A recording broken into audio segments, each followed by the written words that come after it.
Not a lot of people have heard of this mysterious body of water named after famous English explorer Sir Francis Drake. Even though Drake himself never sailed through these waters, one of his ships did pass near this location and discovered a connection between the Atlantic and Pacific Oceans. That's how the area got named the Drake Passage in 1578. Soon enough, the passage became known for some mysterious disappearances. It got the reputation of being the roughest and most unpredictable stretch of water in the world. It's now known for its strong winds and rough seas, with waves that can reach up to 60 feet in height. The passage also has powerful currents with speeds never seen before. Does it sound like a good start to an adventure book? Sure, it doesn't make the place any less real. If you ever decide to travel between the southern tip of South America and the southern tip of the Antarctic Peninsula, you will come across the infamous Drake Passage. We call this place the Drake Passage today, but locals still believe it should be named after Spanish explorer Francisco de Oces. He was a Spanish navigator who, in 1525, led the first known European expedition to navigate the Drake Passage. The trip was part of an attempt of Spain to find a new route to the Spice Islands in the East Indies. Oces and his two ships, the San Lesmes and the Santiago, sailed through the Strait of Magellan and into the Drake Passage, where they encountered treacherous weather and rough seas. Despite the difficulties, they successfully navigated the passage and became the first Europeans known to have done so. However, the expedition failed to find a new trade route, and the crew returned to Spain with no significant discoveries.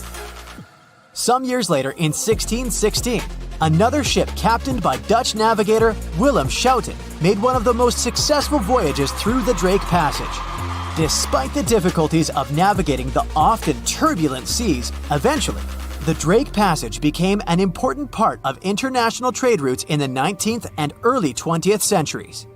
But this dangerous area holds many secrets. The record of one of the most famous events that happened here takes us back to the year 1914. During that time, a British explorer named Shackleton wanted to travel to Antarctica with 27 men split between two ships. Those were named the Endurance and the Aurora. The explorers wanted to check out two routes that reached the continent. But in 1915, the Endurance got stuck in ice while crossing the Drake Passage and was slowly crushed.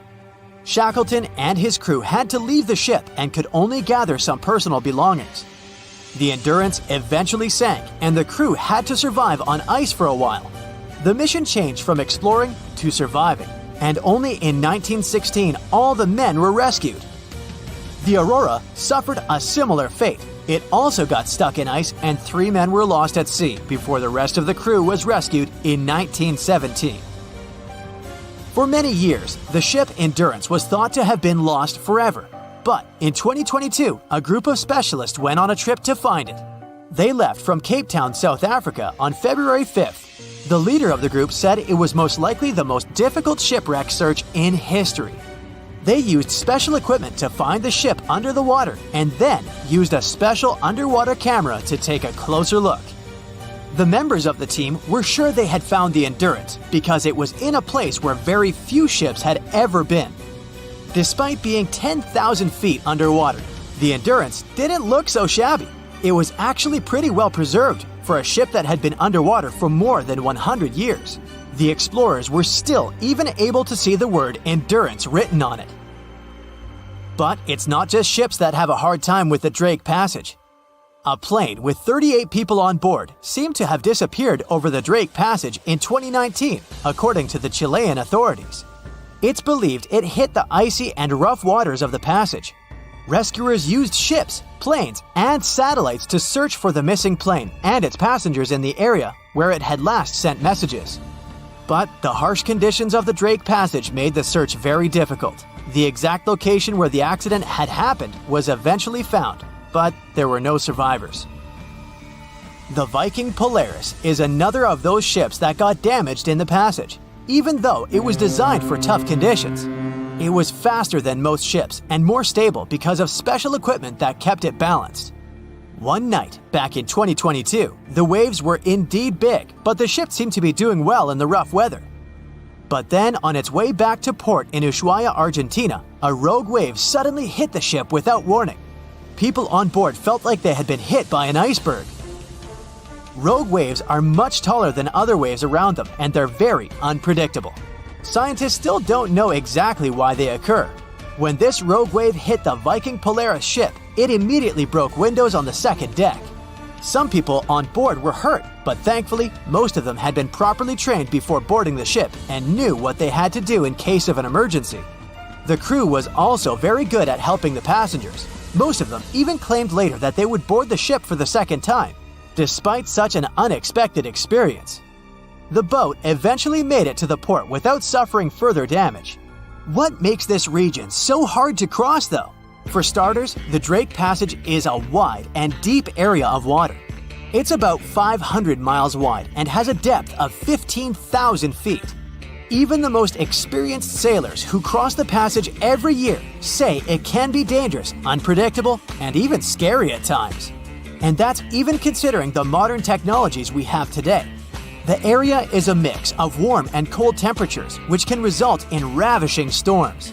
Strong winds from the west push the water from the Pacific Ocean into the passage, creating waves and swells that can reach up to 30 feet or more.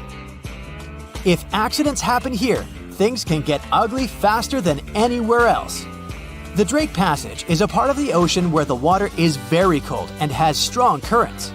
The bottom of the ocean there is also not stable, making it harder to find things like a plane or a ship. These days, we have modern technology that helps us feel safe, even when we're passing through rough seas. However, if you are planning to travel by boat to Antarctica, make sure you're ready for the rough sea in the Drake Passage, and for feeling a little uneasy. This can happen even to the most experienced of people when the waters are rough, but it's especially tough if it's your first time. Some people bring remedies to avoid feeling sick, like ginger gum or scented wristbands. Others find it helpful to look at the horizon. Test things out to see what works for you. Once you arrive at the Drake Passage, you'll be surprised to see that lots of different animals live there.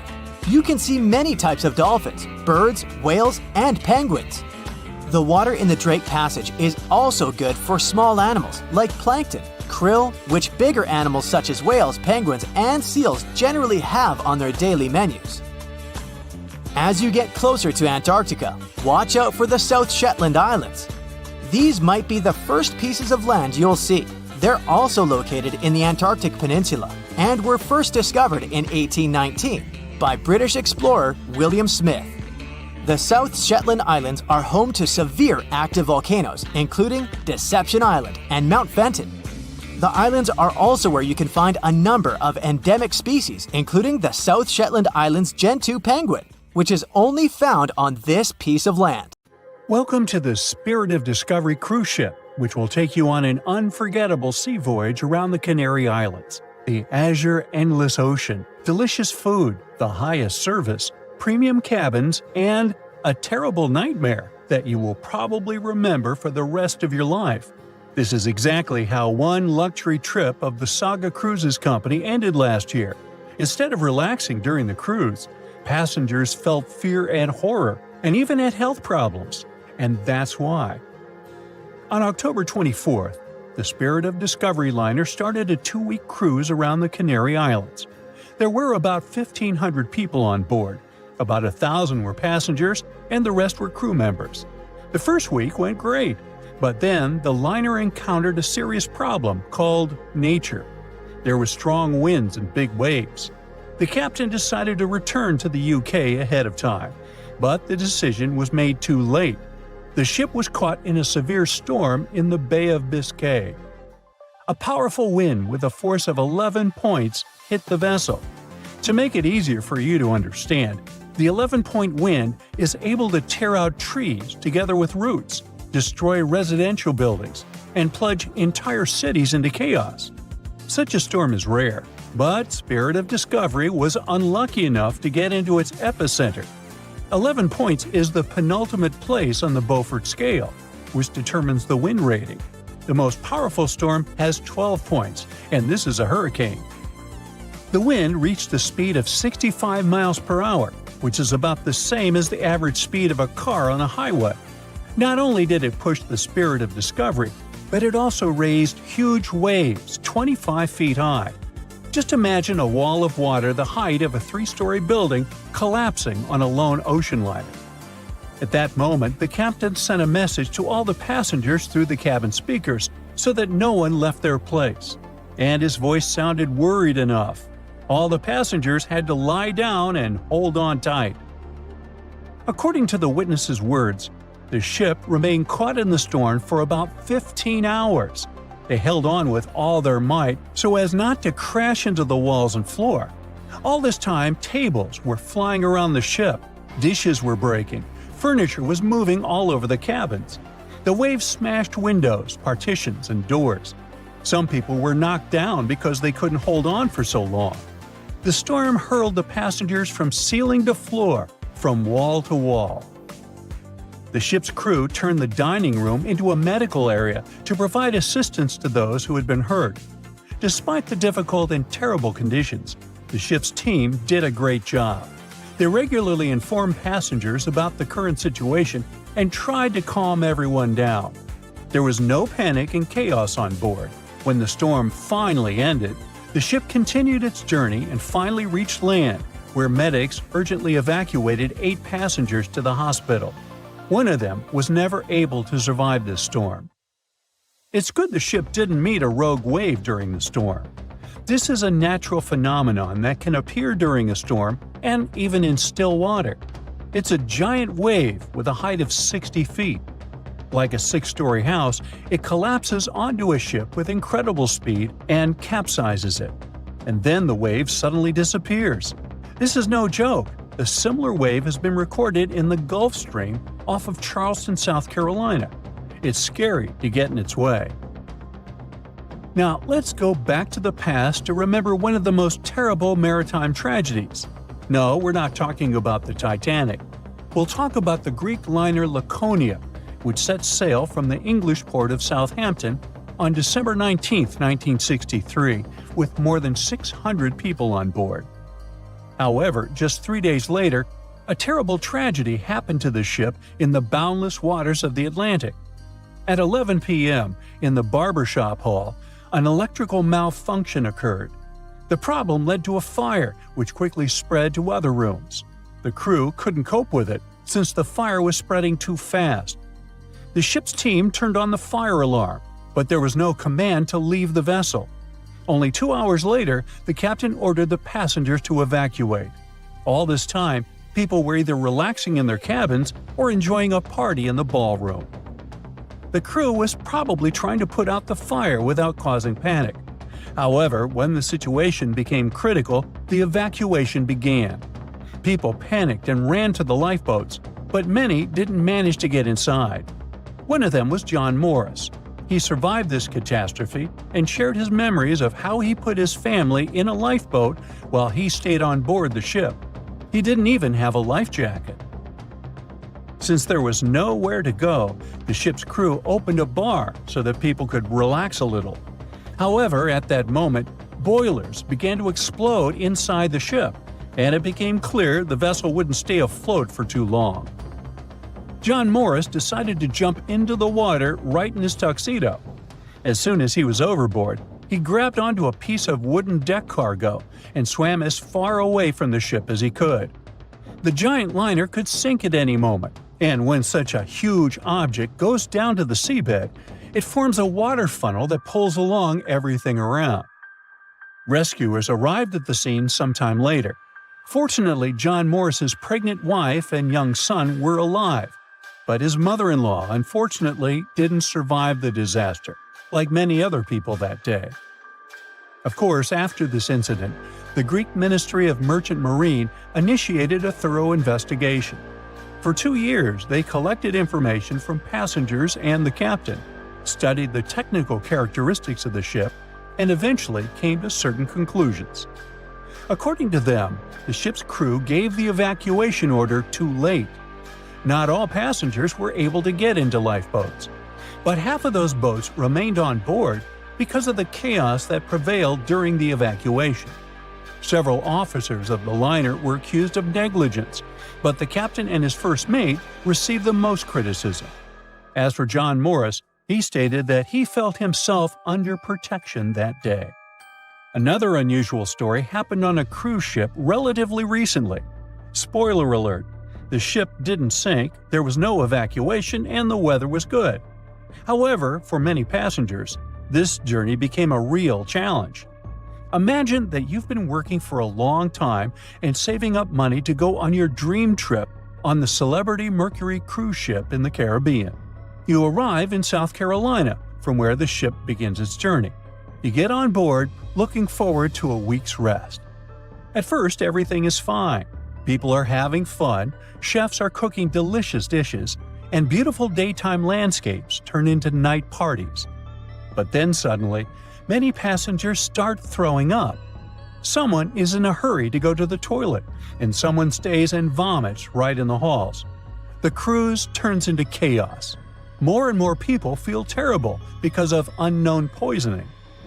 You also visited the restaurant and eaten seafood, but fortunately, the disease has avoided you, which can't be said for more than 400 other passengers. Almost every 1 in 4 people on board face gastrointestinal problems. There were almost 2,000 people, and a quarter of them are in bad condition. Crew members do endless cleaning. They wash the deck, give people nausea pills, and ask them not to leave the cabin till the illness passes. The captain sends several samples ashore to determine what caused the poisoning. Unfortunately, the cruise is already ruined, and all the passengers have unpleasant memories. So the company organizing the trip issues certificates that can be used on future cruises. It's not the most pleasant experience, but it's still better than nothing. Now, imagine if, instead of just feeling sick, people got infected with some kind of bacterium that would turn them into zombies. It would be much more exciting and scary. Now, do you think you could survive on such a ship full of zombies? And how would you do that? Tell me about it in the comments. In 1945, 5 TBF Avenger aircraft took flight for a routine training exercise around the Bermuda Triangle. In the middle of the exercise, the planes were struck by intense rain and heavy winds, despite the clear weather forecast. The pilots became extremely disoriented and radioed the base to report that their navigational equipment had stopped working. The last thing the base heard was, "When the first plane drops below 10 gallons, we'll all go down together," and then static. The 5 planes and their 14 crew members were never seen or heard from again. On his very first voyage to the New World in 1492, Christopher Columbus sailed through the Bermuda Triangle. Columbus reported that one night when he was on the deck of the ship, he noticed a giant light appear in the distance, unlike anything he had ever seen before. Columbus looked at his compass for direction, and it gave off erratic readings. You might have noticed that the Bermuda Triangle doesn't appear on any world map. This is because official institutions refuse to acknowledge that the area actually exists. A popular theory suggests that rogue waves are responsible for the many disappearances. Rogue waves are called extreme storm waves by scientists. They occur when different weather patterns take place at the same time and cause large, unexpected waves. Witnesses say that the waves look like giant walls of water. These waves could explain why ships go down fast and without leaving any trace. The Bermuda Triangle is home to some pretty intense and unexpected weather. Storms build up quickly and unexpectedly, then disappear soon after. If you blink, you might miss it. This could explain why few distress signals are issued. Pilots and sailors never saw the weather coming. No one knows exactly how many ships and planes have disappeared in the Bermuda Triangle. The rough estimate is 50 ships and 20 planes. Most of the time, the disappearances had no explanation and no wreckage has ever been left behind. Another bizarre theory trying to solve the Bermuda Triangle mystery comes from Charlie Berlitz. He insists that the area is home to the lost city of Atlantis. The missing ships and planes and malfunctioning equipment, according to him, were all caused by rays of energy let out by the special energy crystals that power Atlantis. While this sounds silly, Berlitz's theory was convincing enough that over 20 million people bought his book worldwide. In the year 1800, a large sailing vessel called the USS Pickering departed from the U.S. on its way to the West Indies. The ship sailed into the Bermuda Triangle along with its 90-man crew and was never heard from again. The USS Pickering was the first ever confirmed ship to vanish in the Bermuda Triangle. It's believed that the ship was taken out by a storm, but because no wreckage was ever found, we'll never know for sure. When the TBF Avenger planes went missing, a massive search operation was conducted. Boats and planes searched the Bermuda Triangle for any signs of the aircraft. One of the boats searching was a PBM-5 Mariner airboat. The airboat took flight at 7:27 p.m. and called in a routine radio message 3 minutes later. Then, it was never heard from again. No trace was ever found of the rescue airboat or the 5 Avenger aircraft. An enormous investigation was launched into the disappearance of all these vehicles, but nothing was ever discovered. This particular area of the ocean is one of the most heavily traveled shipping routes in the world. Some skeptics believe that this fact solves the mystery. Statistically, the busier the area, the higher the frequency of accidents and disappearances. While this makes sense, it's not the frequency of disappearances that's responsible for the mystery of the Bermuda Triangle. It's the lack of explanation or wreckage found. On the ocean floor, decomposing organisms let off large concentrations of methane gas that gets trapped under the water. This gas can build up until, boom, it ruptures. The gas surges up to the surface and erupts. If a ship was in the area of one of these ruptures, the water would become much less dense and cause the ship to sink rapidly and without warning. Scientists believe this could be the cause of the many disappearances in the Bermuda Triangle. While this theory makes a lot of sense, it doesn't seem too likely. The U.S. Geological Survey has stated that no large releases of gas are believed to have occurred in this area for the past 15,000 years. The ocean floor is made of rocks containing a lot of magnetite. It's more like iron. Magnetic fields react to high concentrations of magnetite on the ocean floor, which may start a sort of conflict between the two. It can often lead to various weather anomalies and, as a result, navigation issues. And, naturally, any changes in the ocean floor or the Earth's magnetic fields influence the Bermuda Triangle a lot. Since the magnetic field is constantly moving, it might be also taking the Bermuda Triangle with it. Now that people know where the triangle is, it's easy to avoid it. It supposedly moves eastward together with the magnetic poles, but scientists still can't answer where exactly it will be in a couple of years. Some people blame all the disasters on the extraterrestrial paranormal activity. Others suppose it's all about raging natural phenomena. There's another triangle in Lake Michigan. Just like the one near Bermuda, the Michigan Triangle got its shady reputation for some disappearances. The first recorded one dates back to 1679. A large vessel, one of the largest of that time, set out on an expedition, yet once it got in the sinister triangle, it never came back. Much later, an aircraft disappeared in this triangle. The skies are usually very clear there, but back in 1883, some people witnessed abnormal things in the area. Some claim to have seen large blocks of ice falling from the skies, and the crew even managed to save one as hard proof. Meanwhile, the Pacific Ocean Mystery Area is another sinister triangle. Off the south coast of Japan, not far away from Tokyo, there's a sea where plenty of ships met their doom, disappearing without a trace in these waters. They call it the Devil's Triangle. Some scientists believe the cause of anomalies is the environmental changes. Also, there's a really high concentration of methane hydrates on the bottom of the ocean in the Pacific Triangle area. You're deviating from your original course and sailing in the wrong direction. There's the Caribbean Sea near the triangle, peppered with small islands. The seafloor here isn't deep. The ship can get in shallow waters. And now the ship is stuck on a shoal, and you have no idea where you are. If this were the 21st century, the ship's captain would be able to reach the shore using GPS and other modern navigation. But the most interesting thing is that the compass would work correctly this time. since the magnetic North Pole hasn't already coincided with the true one for a long time in the territory of the Bermuda Triangle. The agonic line is somewhere far away from here. There are no problems with navigation now, but for some reason, this is where ships disappear. In fact, not just here. Throughout the Atlantic Ocean, there are places where many more ships were gone. The Bermuda Triangle is not even in the top 10 of such places. One of the main reasons why many ships are lost here is that one of the most popular shipping routes in the Atlantic passes through the Bermuda Triangle. And the more ships in one place, the more shipwrecks. Simple probability. Then, it just starts getting weird.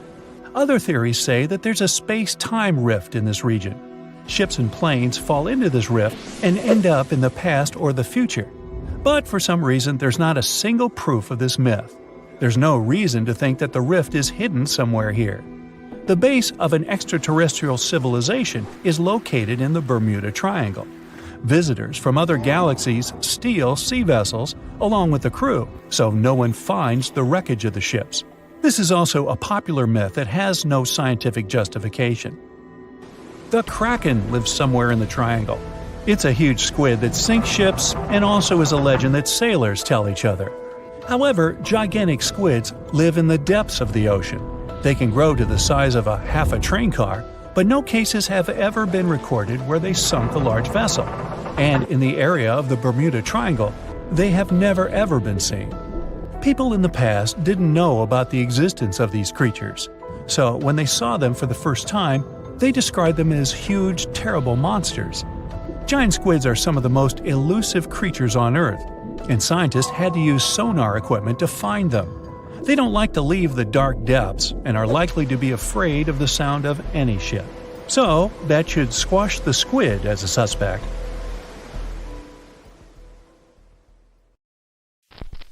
For years, the world's most valuable shipwreck was just a legend, until now.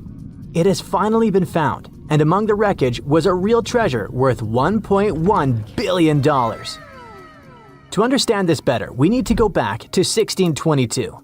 That year, the mighty Spanish galleon Nuestra Señora de Atocha set sail from Havana, packed with riches belonging both to King Philip IV of Spain and to the wealthy members of the crew.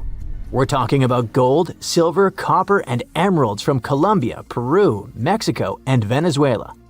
The cargo was so large, totaling more than 40 tons, and so vast that it took 2 months to transport it to the ship. The ship was also packed with people. There were 265 people on board. At first, everything went well, but then came the Florida Straits and trouble. The crew found themselves lost in the night that was not only cold, but also stormy. And before long, they were facing a powerful hurricane. The wind tore the masts apart. Giant waves destroyed the rudder, and soon, the Atocha was sinking toward the darkness of the seabed. The disaster that night meant a huge loss of wealth for King Philip IV, but even worse was the loss of life. Of the original 265 crew members, only 5 survived. They managed to climb up the mizzen of the ship, the only part that remained above water. With all that treasure gone, the Spanish were quick to spring into action and devised a salvage operation. 5 ships were sent to recover the cargo. The plan seemed simple and easy. After all, the hatches were securely locked, so the treasure could still be there. But almost immediately, things went wrong. For example, one of the 5 ships ran aground before it could even begin its journey. In the end, the search dragged on for 60 years, and many factors contributed to the mission's failure. That may not seem so bad today, but back then, divers didn't have the technology or safety equipment that we have today. Exploring the seabed was risky, and more often than not, it led nowhere. While searching for the Atocha, the rescuers found traces of another vessel, the Santa Margarita, the Atocha's sister ship. Another hurricane passed through the region a month after the sinking. The seabed became a jigsaw puzzle with pieces of the ship scattered everywhere. The rescue mission became almost impossible. Over time, the Spanish managed to recover part of the Santa Margarita's cargo, but Atocha's treasure seemed lost forever. Even so, no one forgot that story. Then in 1969, more than 300 years after the sinking, everything began to change. An experienced deep-sea diver, Mel Fisher, stepped in and decided to rewrite history. Mel had already spent a big part of his life at the bottom of the sea. He and his wife even ran a diving school in California. So, Mel gathered his family and moved to the other side of the country. He led a new team of hunters whose mission was clear: to find the lost treasure of the legendary Atocha. They had little more than a boat, some diving equipment, and metal detectors, but that was enough to get them started. They focused on a region called the Matacumbe Keys, mentioned in several 17th century documents. In the first year, they traveled more than 100,000 miles but found absolutely nothing. It seemed like an impossible dream. But Mel still had a card up his sleeve: Eugene Lyon, a historian who would change the course of the search. Eugene delved into the Spanish archives in search of clues about the shipwreck. It was there that he found an important document that mentioned a group of people trying to save it. On the last page, it was mentioned that an area 100 miles from where Mel was searching had been the scene of the main exploration. This little piece of information was the needle in the haystack they needed. They rerouted the ship and soon arrived at the new location. But there was a challenge. That part of the ocean was deeper and the visibility there was almost zero. It was difficult to see your own hands. However, Mel knew how to deal with the adversities of diving and came up with a simple and brilliant solution. He installed 2 large tubes on the boat called letterboxes. Those tubes could be lowered in front of the propellers. The idea was ingenious. They sucked clean water from the surface and directed it to the bottom of the sea, exactly where the divers were. This technique not only cleared the murky water, but also helped to reveal objects that had been hidden for centuries. And still, the search took 16 years. During that time, Fisher found many lost items. Then, in 1971, they discovered a huge anchor. This was the first clue that they were close to finding the Atocha. In the following days, more objects appeared. Cups, swords, and ancient nails turned up. To keep everything organized, the team created a circular map. On it, they marked the exact location of each item they found. They also used radio transmitters on land and a receiver on the boat, which allowed them to know precisely where they were. The system was so efficient that it could measure the position with a margin of error of just 1 foot. Over time, a line began to form on the map, pointing to where the Atocha's main treasure might be hidden. They followed this trail for 2 years. Just when they were starting to lose hope, they found silver bars. It was the year 1973.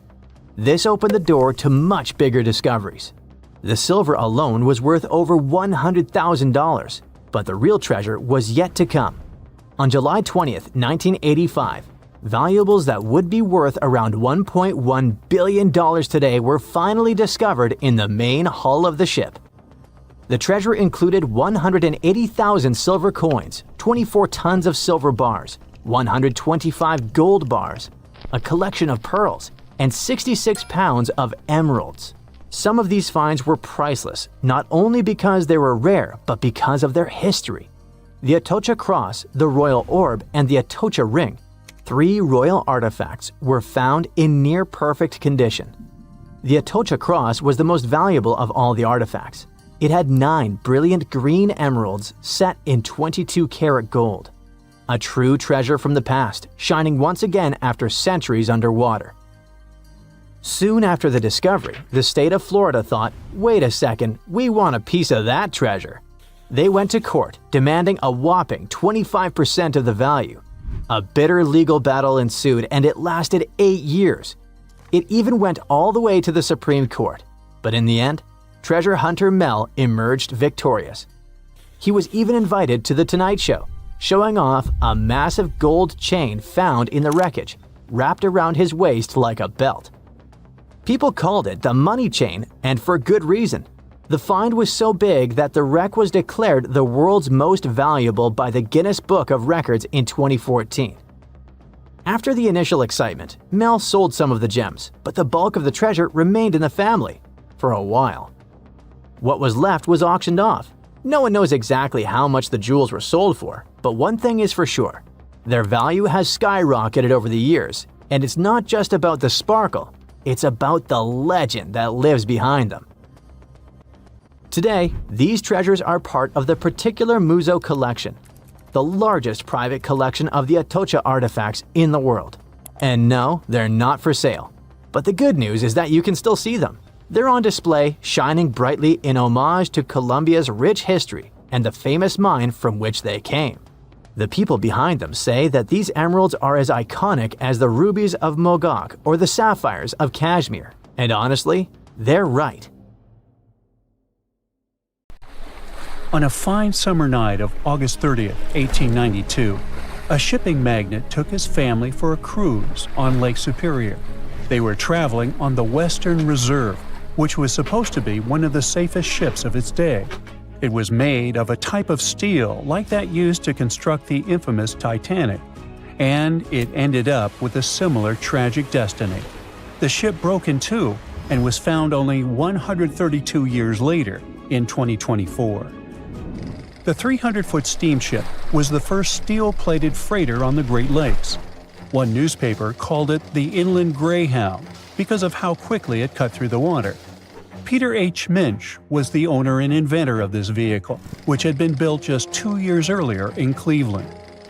On the night of its last voyage, the ship set off toward Two Harbors, Minnesota.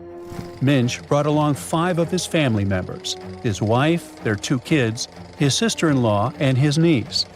There were also 22 crew members aboard. It was a pleasant and smooth ride while they were sailing across Lake Huron. But as soon as they left Whitefish Bay, the lake turned wild, and the crew had to drop anchor for a while. Later that evening, as they entered Lake Superior around 9 p.m., a fierce summer storm moved in with powerful winds and crashing waves. Then disaster. The ship began to split in two. Within just 10 minutes, the Western Reserve was completely underwater. Everyone managed to get into lifeboats. The Minch family, with some crew members, took the wooden one, and the remaining 10 people got into the metal one. But the storm was so brutal that the metal boats sank right away, and only a few made it into the other lifeboat. That second boat floated for the next 10 hours. A steamship passed by, but didn't notice or hear the people calling for help. Around 7 o'clock the next morning, the lifeboat got within a mile of shore near Deer Park, Michigan. They were so close to safety, but sadly, the lifeboat flipped too, and they all ended up in the freezing water. The only survivor of this tragedy was 24-year-old Harry Stewart, the ship's wheelsman. He swam a full mile through the freezing water and made it to shore, almost unconscious but alive. He later mentioned he survived only thanks to a heavy-knit, close-fitting pea jacket. The Western Reserve was lost for over 100 years until a couple of determined explorers finally tracked it down. They spent over 2 years searching non-stop for the wreck off Michigan's Upper Peninsula. Daryl and Dan Ertl found it using a side-scan sonar that looks half a mile out on each side. One day, they saw a tiny blip on the left side of the scan. It was small, but Daryl measured the shadow, noticed that it was about 40 feet tall, and realized it must be something important. So they turned back and scanned directly over the spot. They saw cargo hatches and the wreck that looked like the ship had snapped in two, with one half lying on top of the other in an almost impossible position. Each piece measured around 150 feet long, and once they checked the width, they knew for sure that they had just found the legendary Western Reserve. Historians are still not sure why the vessel, that was supposed to be unsinkable, suddenly snapped in half, but they have a few solid theories. One idea is something called hogging. It happens when the ship rides up over a giant wave and the bow and stern are left hanging in the air with nothing underneath to support them. That puts a large amount of pressure on the middle, and it bends down like a stick when you're pulling both ends. Another plausible reason concerns the steel the vessel was made of.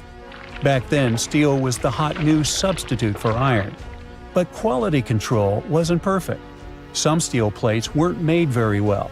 which could have caused a serious weak point in the ship's body. There's also the chance that the ship didn't have enough ballast, which is the weight used to keep it stable, or maybe it wasn't balanced correctly. Sadly, just 8 weeks after the Western Reserve tragedy, another vessel that had been built at the same time with similar mill runs of steel plate repeated the destiny of its twin. The W.H. Gilcher was a steam freighter used to transport cargo between ports on the Great Lakes. It set out on what was supposed to be a routine trip on October 26, 1892. Loaded with over 3,000 tons of coal, the ship left Buffalo heading for Milwaukee. Captain Leeds H. Weeks and a crew of 18 were on board. Everything seemed normal at first, and by the afternoon of October 28th, the ship passed through the Straits of Mackinac and entered Lake Michigan. It was expected to reach Milwaukee by the 30th, but it never made it. A massive storm slammed into Lake Michigan and Lake Huron on October 28th and 29th, and created havoc on travel plans for many ships. When the storm finally passed and boats started pulling into port, people began to piece together what happened to the W.H. Gilcher. One captain who was sailing nearby on his schooner said he saw a large steamer battling the storm about 20 miles northwest of North Manitou Island around 8 p.m. on the 28th. The ship looked helpless, and there was no movement or sign of life. Another captain later saw furniture and parts of the ship's bridge floating in the lake near South Manitou Island. Then 2 more steamers picked up broken pieces of W.H. Gilcher's pilot house in the same area. It became clear that the storm had destroyed the freighter, and tragically, no one survived. The Great Lakes are a hot spot for shipwrecks, and there have been between 6,000 to 10,000 of those starting in the 17th century. Back in 1679, the Griffon became the first European vessel to vanish without a trace on the lakes. It sailed all the way from Buffalo, New York, to Green Bay, Wisconsin, passing through Lake Erie, the Detroit River, Lake St. Clair, and Lake Huron before reaching Lake Michigan. After a stop in Green Bay, it started heading back, and then it was never seen again. In 1975, one of the most famous shipwrecks happened when the massive 729-foot ore carrier SS Edmund Fitzgerald sank in Lake Superior. A fall storm was supposed to stay far south of their route, but things changed fast. Another freighter, the Arthur M. Anderson, was following behind and kept in radio contact with the Fitz's captain, Ernest McSorley. By the afternoon of November 10th, waves were smashing over the deck, and wind gusts at over 80 miles per hour were hitting both ships hard. By 7:20 p.m., the Anderson couldn't reach the Fitzgerald by radio anymore, and it had vanished from radar. There was no distress call, no warning. The huge ship had just disappeared. Later, search crews found the wreck over 530 feet under the surface, broken into 2 giant pieces. No one of the 29 crew members survived, and no one witnessed what really happened. There could be all sorts of reasons for such tragedies, from errors in judgment and equipment failure to simply being in the wrong place at the wrong time. The Great Lakes are massive bodies of water with weather systems that you would expect to find in seas. These inland seas sit deep in the middle of the continent, and hurricane-strength winds and powerful storms form here.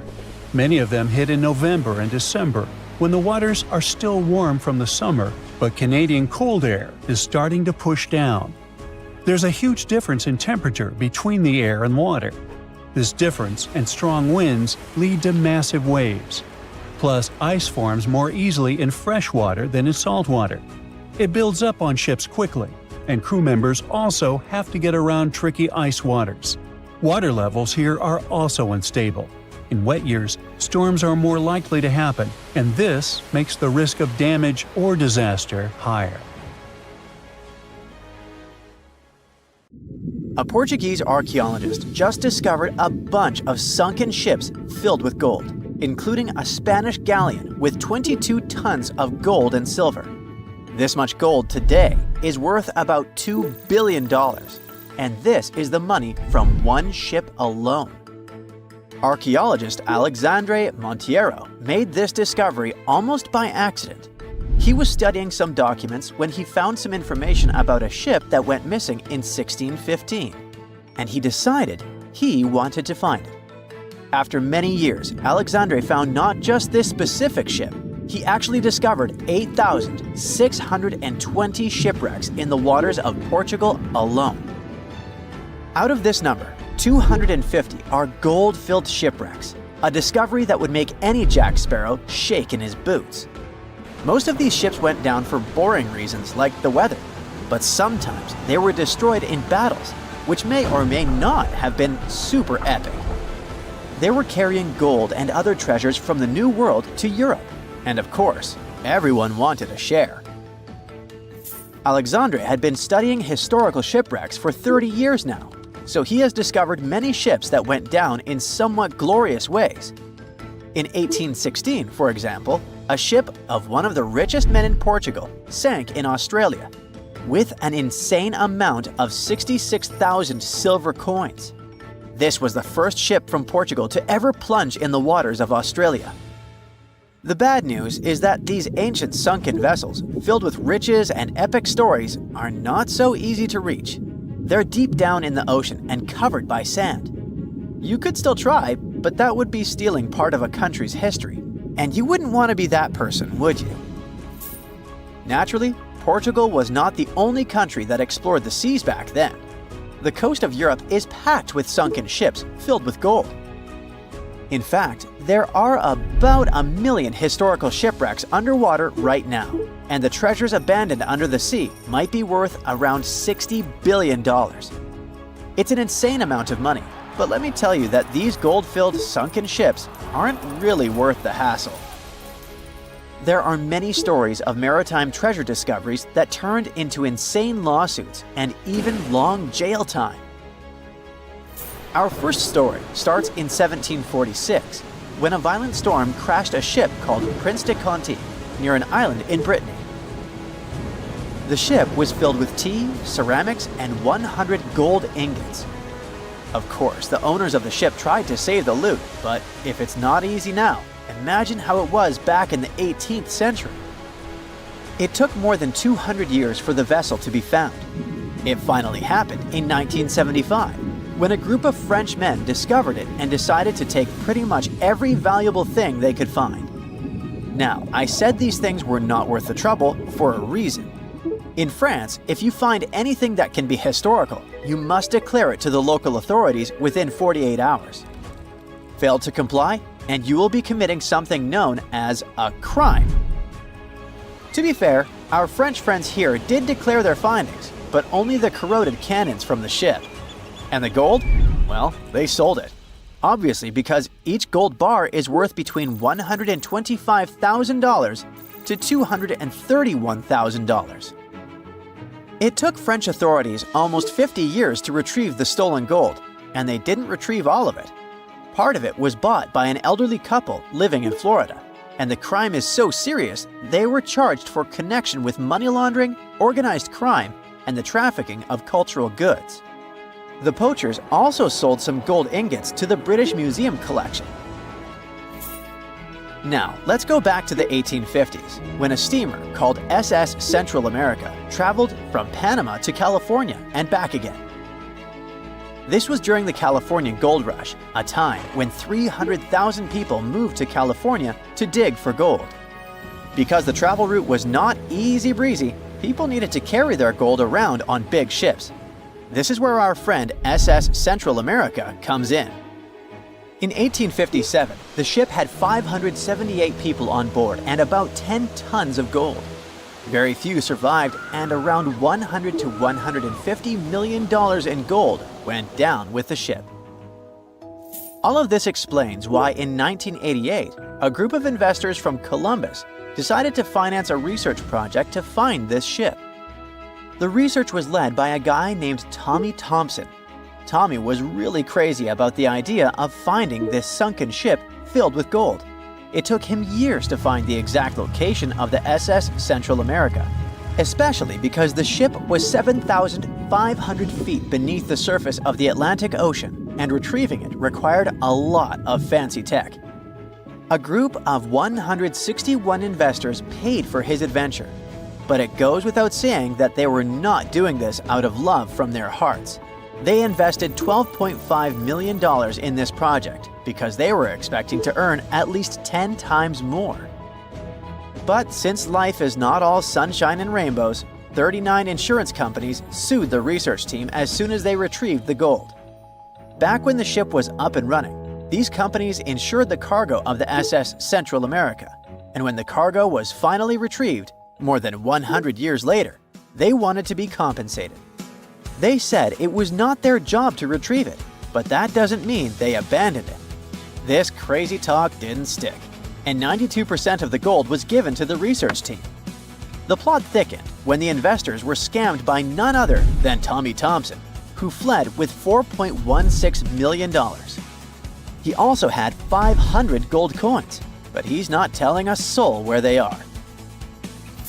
Nonsense like this is the reason why most countries have rules to protect cultural properties. And yes, sometimes shipwrecks can be a cultural property. Obviously, there are many maritime treasure discoveries that happen without breaking any laws. The SS City of Cairo, for example, was a steamship that submerged in 1929 with 2,000 boxes of silver coins weighing 122 tons. A company called Deep Ocean Search retrieved the coins from a depth of 17,000 feet, which is 4,500 feet lower than the Titanic. 34 million pounds went to the UK Treasury, and the Deep Ocean Search also got a share. The good news here is that some of the coins can be bought by collectors, legally. Paying for a treasure is probably the closest you can get to an underwater archaeology find. I know, all I did was destroy your piracy dreams. But while raiding gold-filled shipwrecks may be a crime in most countries, or just financially impossible for us mere mortals, not all hope is lost. There is about $771 trillion worth of gold lying on the ocean floor, and it doesn't have an owner. It's like an underwater gold mine, except the gold is in the water. You know how the water of the ocean is salty? Well, the gold gets mixed with the minerals in the water, so it's not like you stumble upon a gold nugget on the beach. Each liter of ocean water has 13 billionths of a gram of gold, and it's very difficult to extract such tiny particles of gold from the water. But that doesn't mean people haven't tried, and, of course, there's been a scam here too. In the 1890s, a guy claimed he had invented a thing that would suck gold from the seawater. When he got enough money, he fled the country with the cash.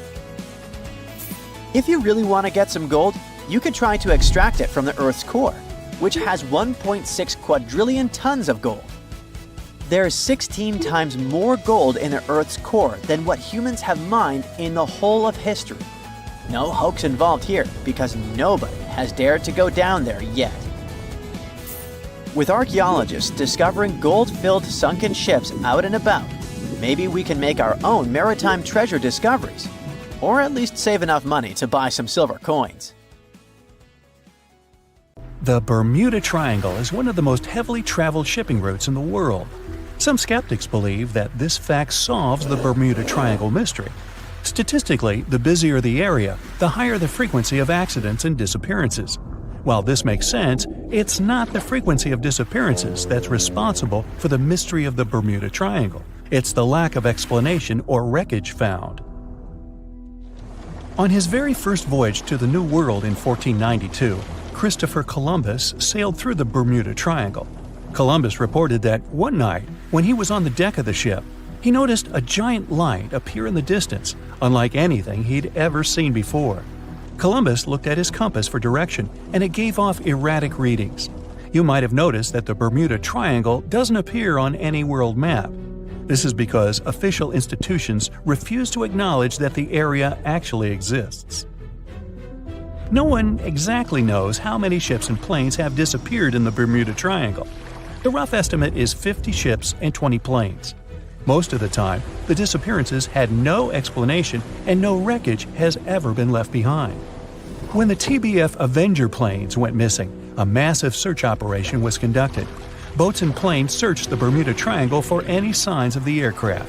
One of the boats searching was a PBM-5 Mariner airboat. The airboat took flight at 7:27 p.m. and called in a routine radio message 3 minutes later. Then, it was never heard from again. No trace was ever found of the rescue airboat or the 5 Avenger aircraft. A huge investigation was launched into the disappearance of all these vehicles, but nothing was ever discovered. The Bermuda Triangle is home to some pretty intense and unexpected weather. Storms build up quickly and unexpectedly, then disappear soon after. If you blink, you might miss it. This could explain why few distress signals are issued. Pilots and sailors never saw the weather coming. A popular theory suggests that rogue waves are responsible for the many disappearances. Rogue waves are called extreme storm waves by scientists. They occur when different weather patterns take place at the same time and cause large unexpected waves that reach up to 100 feet tall. Witnesses say that the waves look like giant walls of water. These waves could explain why ships go down fast and without leaving any trace. Just off the coast of Japan, you'll find the Bermuda Triangle of the Pacific Ocean. They call it the Devil's Triangle. Between 1950 and 1954, 9 ships disappeared in this area without leaving a trace.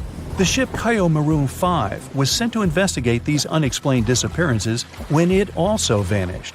After this incident, the Japanese authorities labeled the area as a danger zone, and sailors were encouraged to avoid it. Some people blame all disasters on the extraterrestrial paranormal activity. Others suppose it's all about raging natural phenomena. Some scientists believe the cause of anomalies is the environmental changes. Also, there's a really high concentration of methane hydrates on the bottom of the ocean in the Pacific Bermuda area. This gas tends to set off, and when it happens, bubbles start forming on the surface of the water. These gas eruptions can interrupt the ability to float and can easily sink a ship. Because of this chemical reaction, there won't be even a trace left. Underwater volcanoes are said to be another possible explanation for the Japanese Dragon's Triangle. In fact, they can take down even small islands. Luckily, nobody lives there. It's a pretty common thing in this area that some of them disappear underwater and others appear out of the blue because of seismic activity. You'll never find the Dragon's Triangle on any official map of the world, so nobody's quite sure about how large it is in reality. In July 2015, 2 teenagers disappeared after setting sail off the coast of Florida. There's some mystery about what the 2 teens were really getting up to. They told their parents that they were just going to fish, but they told their friends that they were crossing to the Bahamas. Shortly after they left, a line of thunderstorms moved towards the area, and the boys were never heard from again. A massive search was conducted, but sadly, nothing was found. 1 year later, the pair's boat was found off the coast of Bermuda with a broken iPhone and some personal effects left inside. One of the most popular and bizarre theories trying to solve the Bermuda Triangle mystery comes from Charles Berlitz. He insists that the area is home to the lost city of Atlantis. The missing ships and planes and malfunctioning equipment, according to him, were all caused by rays of energy let out by the special energy crystals that power Atlantis. While this sounds silly, Berlitz's theory was convincing enough that over 20 million people bought his book worldwide. Previously, the compass wouldn't work well in the Bermuda Triangle since the lines of the 2 poles coincided here, true north and magnetic north. But if you fall into this line, your compass will behave strangely. But the magnetic north is constantly shifting, and now it's far beyond the triangle. No legend says pirates of the last centuries operate in the Bermuda Triangle, or that the Flying Dutchman makes other ships disappear. A popular theory is that ships travel to the distant past or future through a time portal in the Bermuda Triangle. Fortunately, these are all myths. Just imagine hundreds of giant tentacles reaching out to a group of ships sailing through the Bermuda Triangle. In the past centuries, they could easily sink an entire fleet, since the ships were made of wood and were lighter. Squids wrapped decks with their strong tentacles, made holes in the ship's hulls with their sharp beaks. Toothy suction cups could break the masts and tear the sails. The water was filling the holds and slowly rising to the deck. The ship sank in a matter of minutes. Survivors reached the shore and told everyone about huge monsters. This is how the legends of the Kraken appeared. Fortunately, now people have sonars and equipment for monitoring the sea space. They say the main reason why this place is so enigmatic must be the magnetic fields that form this ominous triangle. Ocean floor is made of rocks containing a lot of magnetite. It's more like iron. Magnetic fields react to the high concentration of magnetite on the ocean floor, which may start a sort of conflict between the two. It can often lead to various weather anomalies and, as a result, navigation issues. And naturally, any changes in the ocean floor or the Earth's magnetic fields influence the Bermuda Triangle a lot. Magnetic fields tend to shift their position, so do tectonic plates and even the continents, even though we never notice it. The skies are usually very clear there, but back in 1883, some people witnessed abnormal things in the area. Some claim to have seen large blocks of ice falling from the skies, and the crew even managed to save one as hard proof. Seems like the Bermuda Triangle has an alternate not only on Earth, but even in space. Spacecraft usually don't disappear into thin air though, like there's no air. This anomalous area is really large and stretches right above the South Atlantic. It occupies the area from Chile to Zimbabwe and sits right at the point where Van Allen radiation belts are the closest to the surface of our planet. The Earth has two such belts, which come in handy trapping the particles that shoot in from the Sun. They do a great job protecting the Earth from radiation. The magnetic field there is lower, so it allows the Earth's radiation belt to come closer to the surface. Whenever a satellite passes by, it will be exposed to radiation, which might lead to serious damage. So, no satellite can take pictures of it. The South Atlantic anomaly is part of the Earth where natural radiation just flows out of control. Still, there is little evidence that all these triangles are really dangerous. Many believe the Bermuda Triangle itself has been proven time and again to be nothing but a work of fiction. In fact, some shipwrecks, such as the Ellen Austin, gained popularity in the middle of the 20th century, while nobody even thought of drawing a triangle in the Bermuda area before that. The mystery was popularized by science fiction writers and became a common myth, while no serious research proved it any more dangerous than other parts of the world's ocean. So, the crew of the Ellen Austin back in 1881 weren't even aware of the Bermuda Triangle back then, let alone afraid of it. What do you think?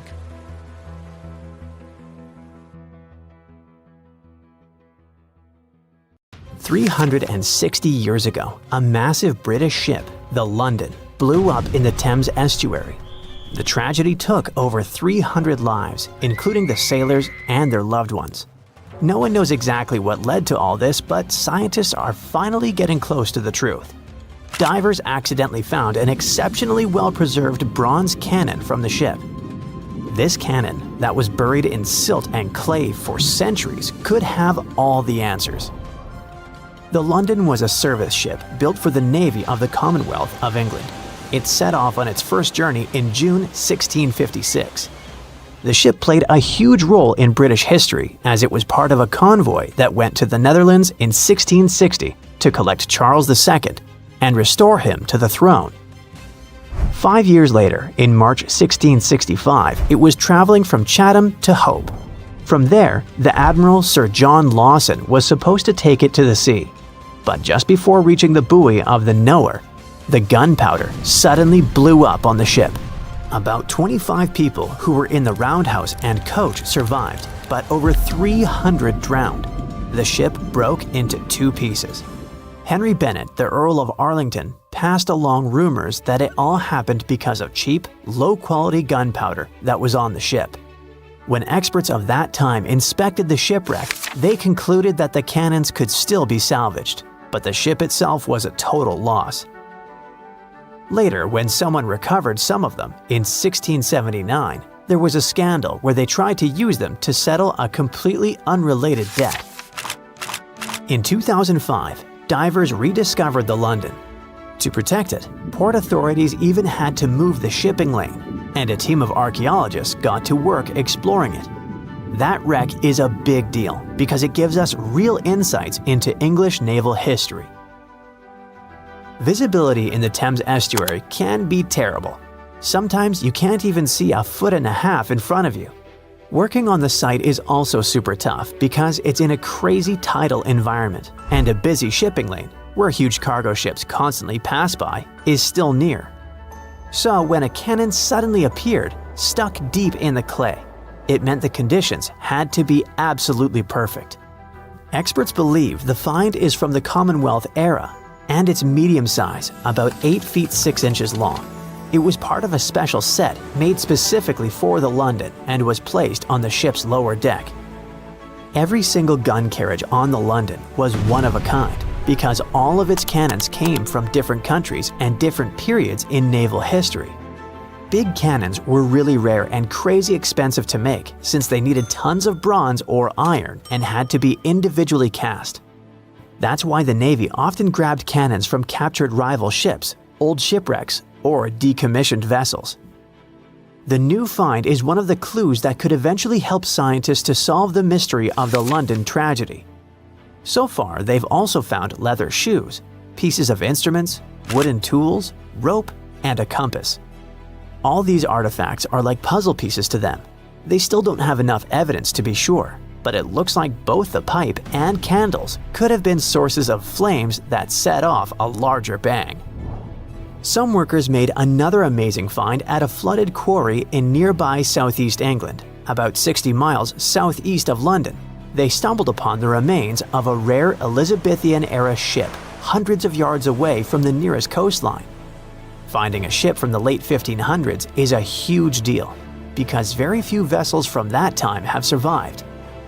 Studying it could help scientists answer some big questions about an important era in history, when England was becoming a major player in European trade. Today, the quarry site is about 1,000 feet from the sea, but back in the 1500s, it was actually part of the coastline. Archaeologists think the ship either wrecked on a rocky headland or someone dumped it there when it was too damaged to sail anymore. Scientists haven't identified it yet, but they studied over 100 pieces of its wooden hull, reading the tree rings, and found that it was built from English oak trees cut down between 1558 and 1580. At that time, Northern Europe was switching from the old clinker method where the planks overlapped like fish scales to the carvel style from the Mediterranean, where the planks are smooth and flush against each other, nailed to an internal frame. Old wood usually rots away pretty fast when it's exposed to air or water. But if it's buried under a thick, oxygen-free layer of mud or silt, it can survive for centuries. That's exactly what happened here. The team is using laser scanning and digital photography to document everything about the wreck. Once they finish their research, they plan to rebury the timbers under the silt in the Quarry Lake, so the ship can stay there safe for many more centuries to come. A team of archaeologists in Norway found a ship in an even more unexpected location, in a flat field. There's a hill nearby called Gel Mount. It's actually a huge burial monument that the Vikings themselves had built. The farmer who owns the field wanted to dig some drainage ditches, but first, he needed experts to check for anything important underground. Archaeologists used a high-resolution georadar attached to a tractor-like vehicle. When they scanned the field, they discovered that it used to be packed with burial mounds, at least 8 new ones nobody had ever found before. And beneath one of the mounds, the radar picked up the outline of a ship. Back in Viking times, ships were super valuable, so they only buried them with really important people. Scientists have only found 3 boat burials in all of Norway before, and this is the first new one in years. The team believes this ship is from Viking times, probably between the years 500 and 1000 CE. Because the burial mound above it got flat over time, the ship is now only about 1.6 feet below the ground. That's super close to the surface. It's around 66 feet long, and the radar showed that parts like the keel and the floorboards are still preserved. The archaeologists plan to explore more using non-invasive tools so they don't wreck anything by accident. If they need to, they'll start an excavation. Far away from Norway in the Namibian desert, a miner looking for gems accidentally found a legendary shipwreck almost 500 years old. The workers called in an archaeologist to check it out, and they thought it must have been the remains of a Portuguese trading ship, the Bom Jesus, that had mysteriously vanished in the 1500s. The Bom Jesus had left Lisbon loaded with treasures, aiming for India. But somewhere along the southern tip of Africa, a brutal storm slammed it into the Namibian coast. The ship smashed into rocks, broke apart, and disappeared under the waves. When archaeologists explored the wreck, they found parts of the ship scattered across the shore and buried under thick sand, which actually saved the remains from rotting away. They even discovered treasure, over 40 tons of cargo that had spilled out of the captain's chest underwater when the hull broke. There were cannons, swords, fabrics, tools sailors used to navigate by the stars, and most impressive of all, 1,845 copper ingots, solid pieces of metal weighing 16 to 17 tons in total. Scientists could even read the old trademarks stamped on them, revealing they were made by a mega-rich German trading company. And then there was the real jackpot. More than 2,000 gold and silver coins from all over the world, Portugal, Venice, France, and the Moorish states, plus 105 giant elephant tusks weighing about 2 tons. The tusks were likely on their way to become luxury goods like jewelry and fine carvings. DNA tests later showed the ivory came from West African forest and savanna elephants. They didn't find many bones though, which means the crew either managed to escape or were lost forever at sea. In some regions of the Pacific Ocean, ships sink very easily, which is why it is feared by many sailors. Although there are many routes in that area, there are some that few dare to risk because crossing them can mean facing extremely dangerous forces of nature. If you need to travel from Asia to America by ship, the most obvious route would be the shortest and quickest. That is, a nearly straight line under the North Pacific Ocean. But instead, it might be better to avoid crossing this place and opt for longer and more expensive but much safer routes. There is not one, but several reasons. The Pacific is home to some of the most dangerous waters in the world. When we open a world map, we usually see that the Pacific Ocean is kinda divided, which prevents us from realizing how big it is. But in reality, this giant covers almost a third of Earth's surface. It's about 10 times larger than the smallest ocean in the world, the Arctic Ocean. In other words, when crossing it, the chances of being cut off from any landmass are very high. And in cases of emergencies, mechanical failures, or even storms, help might take days or even weeks to arrive. This significantly increases the risk of serious accidents, the possibility of cargo loss, and, in more serious cases, something even worse. Now think about it. A ship journey from Santos, Brazil to Cape Town, South Africa covers a little more than 3,400 miles. To get from Callao, Peru to Shanghai, China, you need to travel around 10,000 miles. Another major problem that prevents sailors from crossing the Pacific is storm systems, whose name already indicates what they contain: unpredictable and therefore dangerous storms. In addition, near the equator, there is a chain of winds called trade winds that directly influence the climate in the tropical region and occasionally cause rain. Trade winds are strong and constant winds that act like a whirlwind that rotates without stopping. And although they are extremely important for nature, as they spread moisture through forests and even influence the formation of deserts, they pose a problem. Their intensity changes depending on the season. In winter, for example, they can be much stronger. And since these winds are responsible for moving the ocean waters, they also create strong sea currents that could make the journey much more dangerous.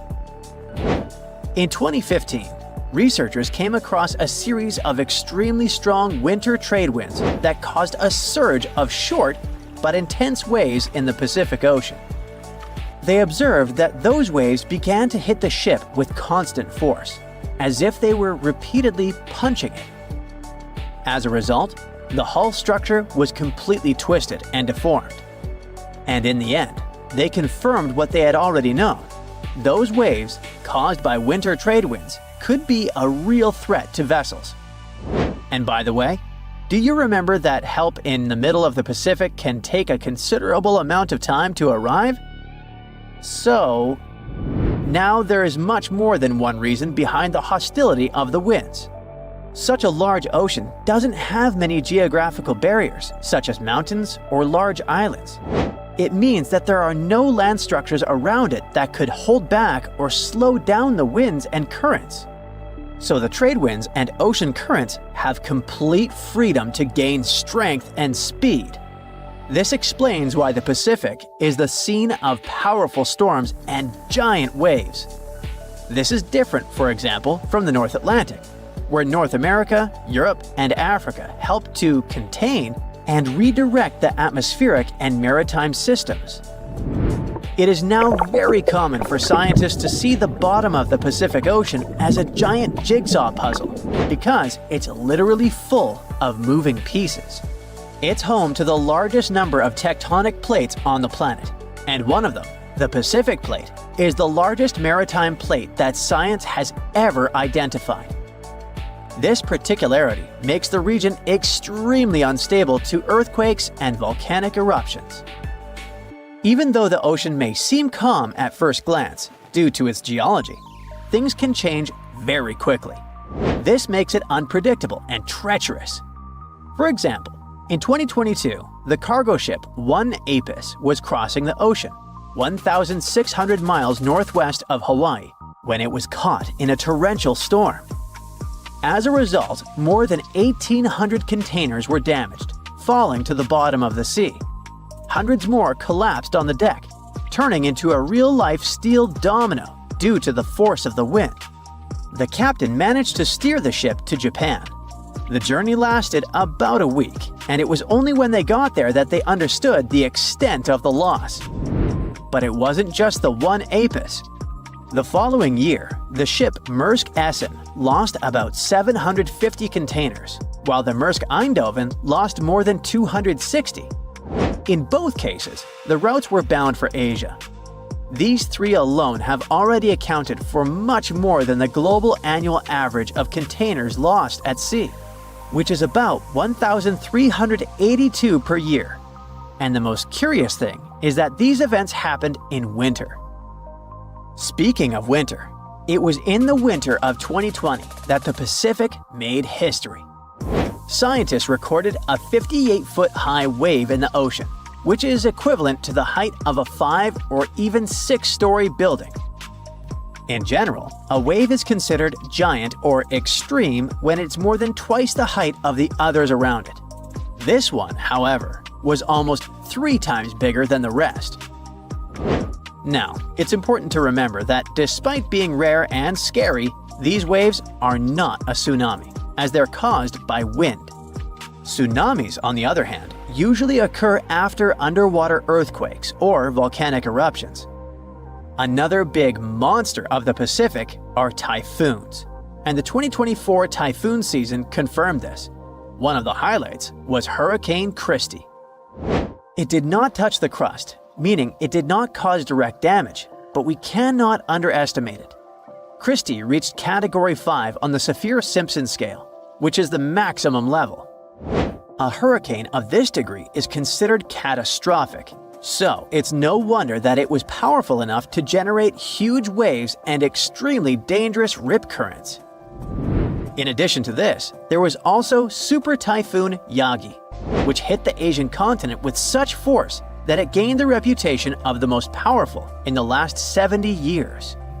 When it arrived in Vietnam, it caused around $1.6 billion in damage, destroyed infrastructure in several cities, and left a trail of victims wherever it went. As if that weren't enough, the Pacific is also home to one of the most unstable regions on the planet, the famous Pacific Ring of Fire. It's a huge, crack-shaped area that's home to intense volcanic and seismic activity. It's the most tectonically active place in the world, as the plates of the Earth's crust are constantly moving there. They move apart and collide, or grind against each other, which causes the region to experience earthquakes and volcanic eruptions all the time. Seismographs record some type of tremor there every 5 minutes. This dangerous region is responsible for about 90% of the planet's earthquakes. So, 9 out of 10 tremors occur within this ring, which stretches across the northern Pacific. And the worst part is that it doesn't just affect North America or Asia. In 2023, tremors linked to the Ring of Fire were felt in several Latin American countries, such as Argentina, Chile, Ecuador, and Peru. There was a trail of destruction, and the lives of around 15 people were lost. There's no shortage of reasons for ships to avoid the shortest route across the Pacific and opt for longer routes. As the popular saying goes, prevention is better than cure. Two sailors were traveling not far from the infamous Bermuda Triangle when they noticed a boat that seemed to be moving by itself. The sails on it were down and the motor wasn't running. One of the men was Matt Rutherford, the first man to ever sail non-stop on his own around North and South America, who has seen a lot during his voyages.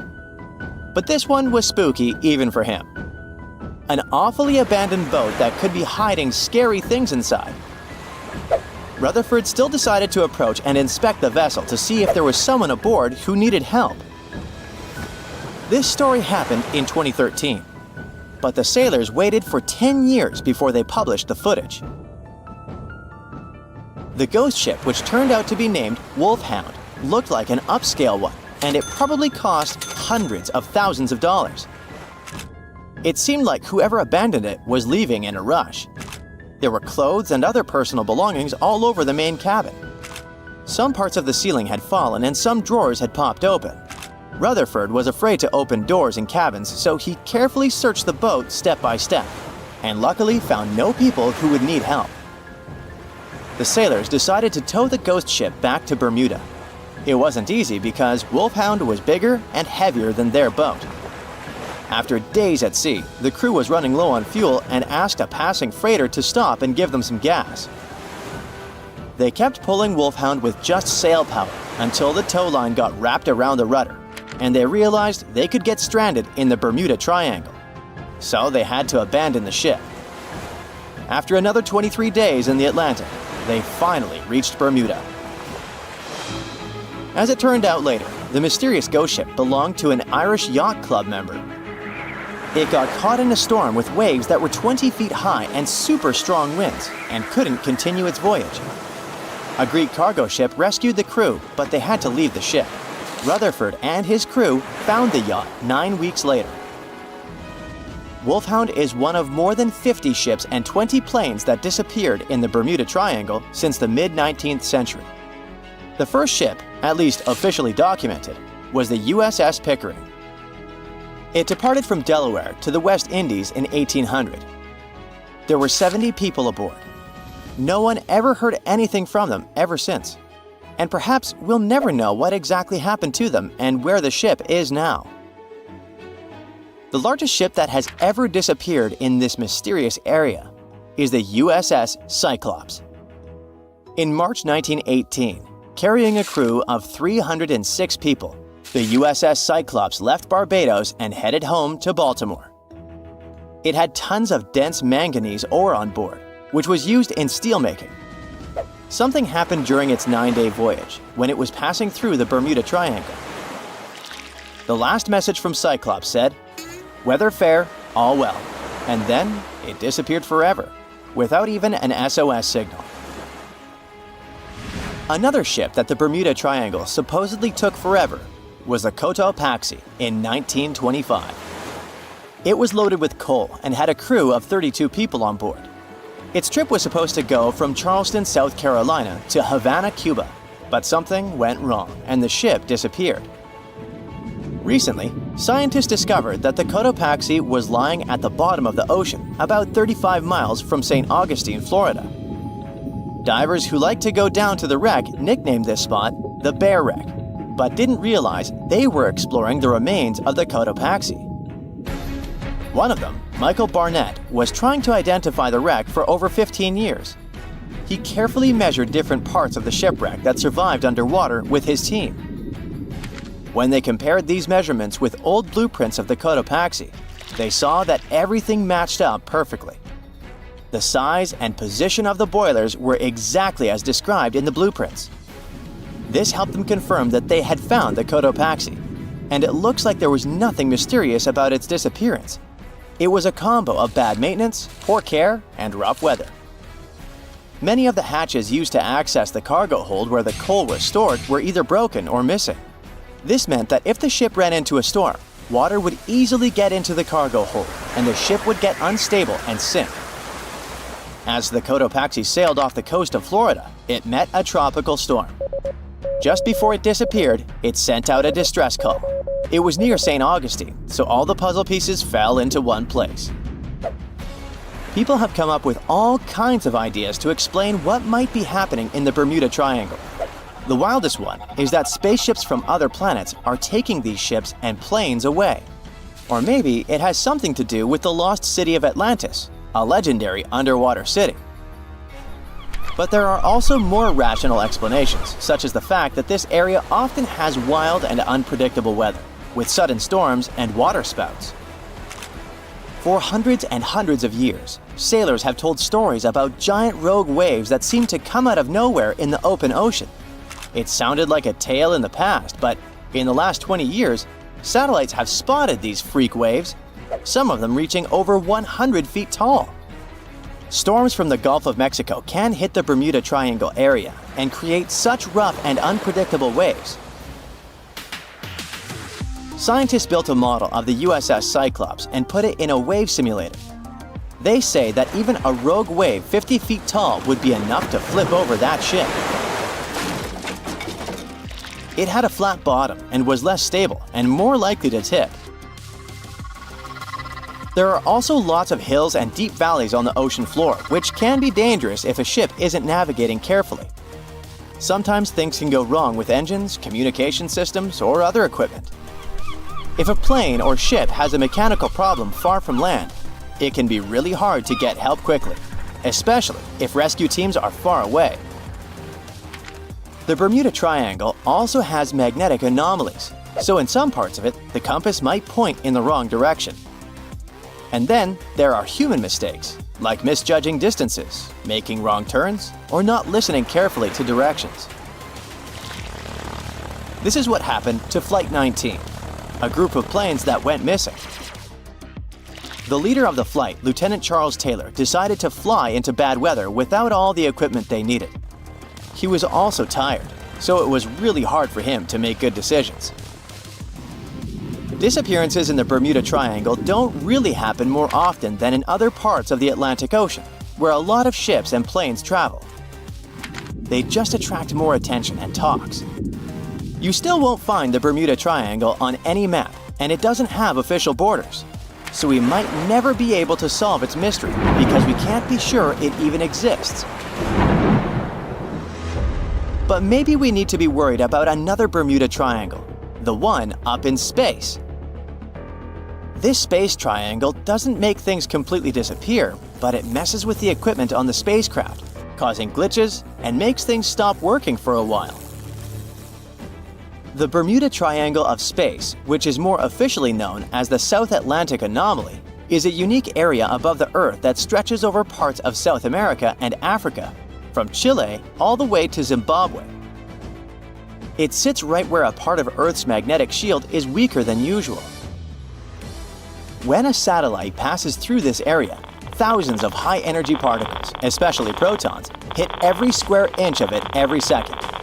To keep satellites safe from this radiation, space agencies often put them in sleep mode when they pass through the SAA. The Hubble Space Telescope passes through the SAA about 10 times a day and spends about 15% of its time in sleep mode because of this anomaly. Even astronauts on the International Space Station, ISS, which also travels near this zone, have to be careful about radiation. parts of the ISS, like the kitchen and sleeping areas, have extra shielding to protect them. The year was 1865. It was a boom of migration worldwide, with novel places discovered and new settlements created. Without planes like we have now, a ship was the only way to escape from the old life and journey towards a new, hopefully brighter future. So, a voyage like that was quite a regular thing to do. More than 500 immigrants safely reached Queensland, and the ship was supposed to head back to London sometime later. It was indeed a long journey, but not many people were willing to return to England. After all, they had chosen to come to Australia to create a brand new life. So it was only natural that the ship would come back nearly empty. However, the return trip was still quite lucrative, thanks to the cargo the ship would carry. The amount of produce ready to be shipped was substantial, primarily consisting of wool soaked in arsenic, tallow, and hides. It was two birds with one stone. Not only could the crew wait out the winter, warm in Australia, while England endured bitter cold, but they also wouldn't waste their time. With the sheer volume of produce to be loaded, it would take them around 3 months to accomplish this task. Reports were circulating that the Fiery Star was almost done loading up, but it turned out that the assessment was a bit too optimistic. To pass the time, Captain Ewell thought it would be a good idea to reach out to the Acclimatization Society and offer to help transport any animals they wanted to send to England on the Fiery Star. He already had some emus and kangaroos on board, but there was still room. The society held a vote, and they were totally on board, pun intended, with Captain Ewell's idea. They figured sending some taligallas would be a great plan. Even though a few of these birds were already in England, the French Society needed a couple, and they could get them shipped there through England. Little did the crew know that all this cargo, all the produce they were willing to sell in England, would ultimately lead to the ship's destruction. Not only was the Fiery Star lost, but most of the people on board did not survive to complete the voyage. March 23rd. That was the day when the ship manifest was finally published. A manifest is a list that details the cargo, passengers, and crew of a ship, plane, or vehicle, primarily for customs officials. This document helps those involved in the transport verify that everyone and everything that was loaded is still on board when the vehicle reaches its destination. Once it's published, it means the ship is almost ready to depart. There were 3 possible ways of passenger accommodation. First, there was the saloon, the antiquated name for first class. Next, there was the second cabin, which is, logically, second class. Finally, there was the steerage, the cheapest form of passenger accommodation on a ship. Back in the 19th and early 20th centuries, many people traveled from their homelands, often to North America and Australia, looking for a fresh start. Most of them were poor and had limited funds for travel. In total, there were 8 people in the saloon, another 8 in the second cabin, and only 21 steerage passengers. Out of the 37 passengers, only one, John Ormond, would make it out alive. He bought a ticket for the steerage, so unlike the Titanic situation, in this case, the class didn't really matter. The crew members list wasn't as detailed as the passengers. It was known that, in total, there were around 55 people in the crew, from able-bodied seamen to crew members simply called boys. But there's something telling me that the crew wasn't really that important for the captain. In reality, all that mattered to him was to make as much money as possible, shipping tons of dangerous, flammable cargo. Out of over 50 crew members, only 17 survived that voyage. But there was actually one more crew member who actually survived it all, just because they weren't let in. Sarah Johnson disguised herself as a man and planned to sneak onto the ship.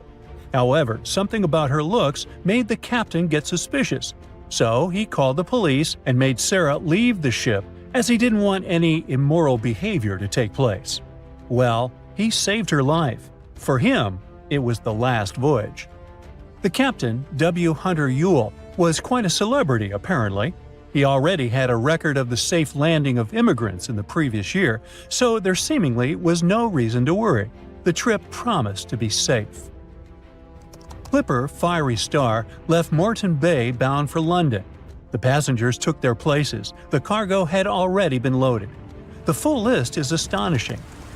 In addition to all the wool, tallow, cotton, hides, and horns, there were also 6 cases of arrowroot and various other packages. And we can't forget the animals the captain took aboard too. The Fiery Star was far away, yet still observable to the east as it headed toward the Pacific Ocean. This was the last information available until May 26, when news of its destruction emerged from Brisbane. Chief Officer William Sargent's log reveals that the Fiery Star took 12 days to reach the southern tip of New Zealand, passing on April 11, 1865. The trip was going well until heavy seas ruined 2 longboats on April 17. On this day, a strong odor of smoke alerted the captain. When he checked, he found the lower hold completely filled with smoke from a fire fueled by the ship's flammable cargo.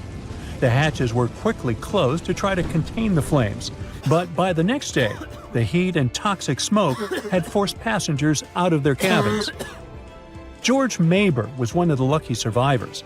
He was the ship's engineer, and he recalled the chaotic events on April 20th, as Captain Ewell and most of the crew and passengers tried to evacuate in rough weather. At around 6 p.m., the ship took on water, and without much warning, Captain Ewell, 4 crew members, and a few female passengers hopped into a lifeboat and headed out.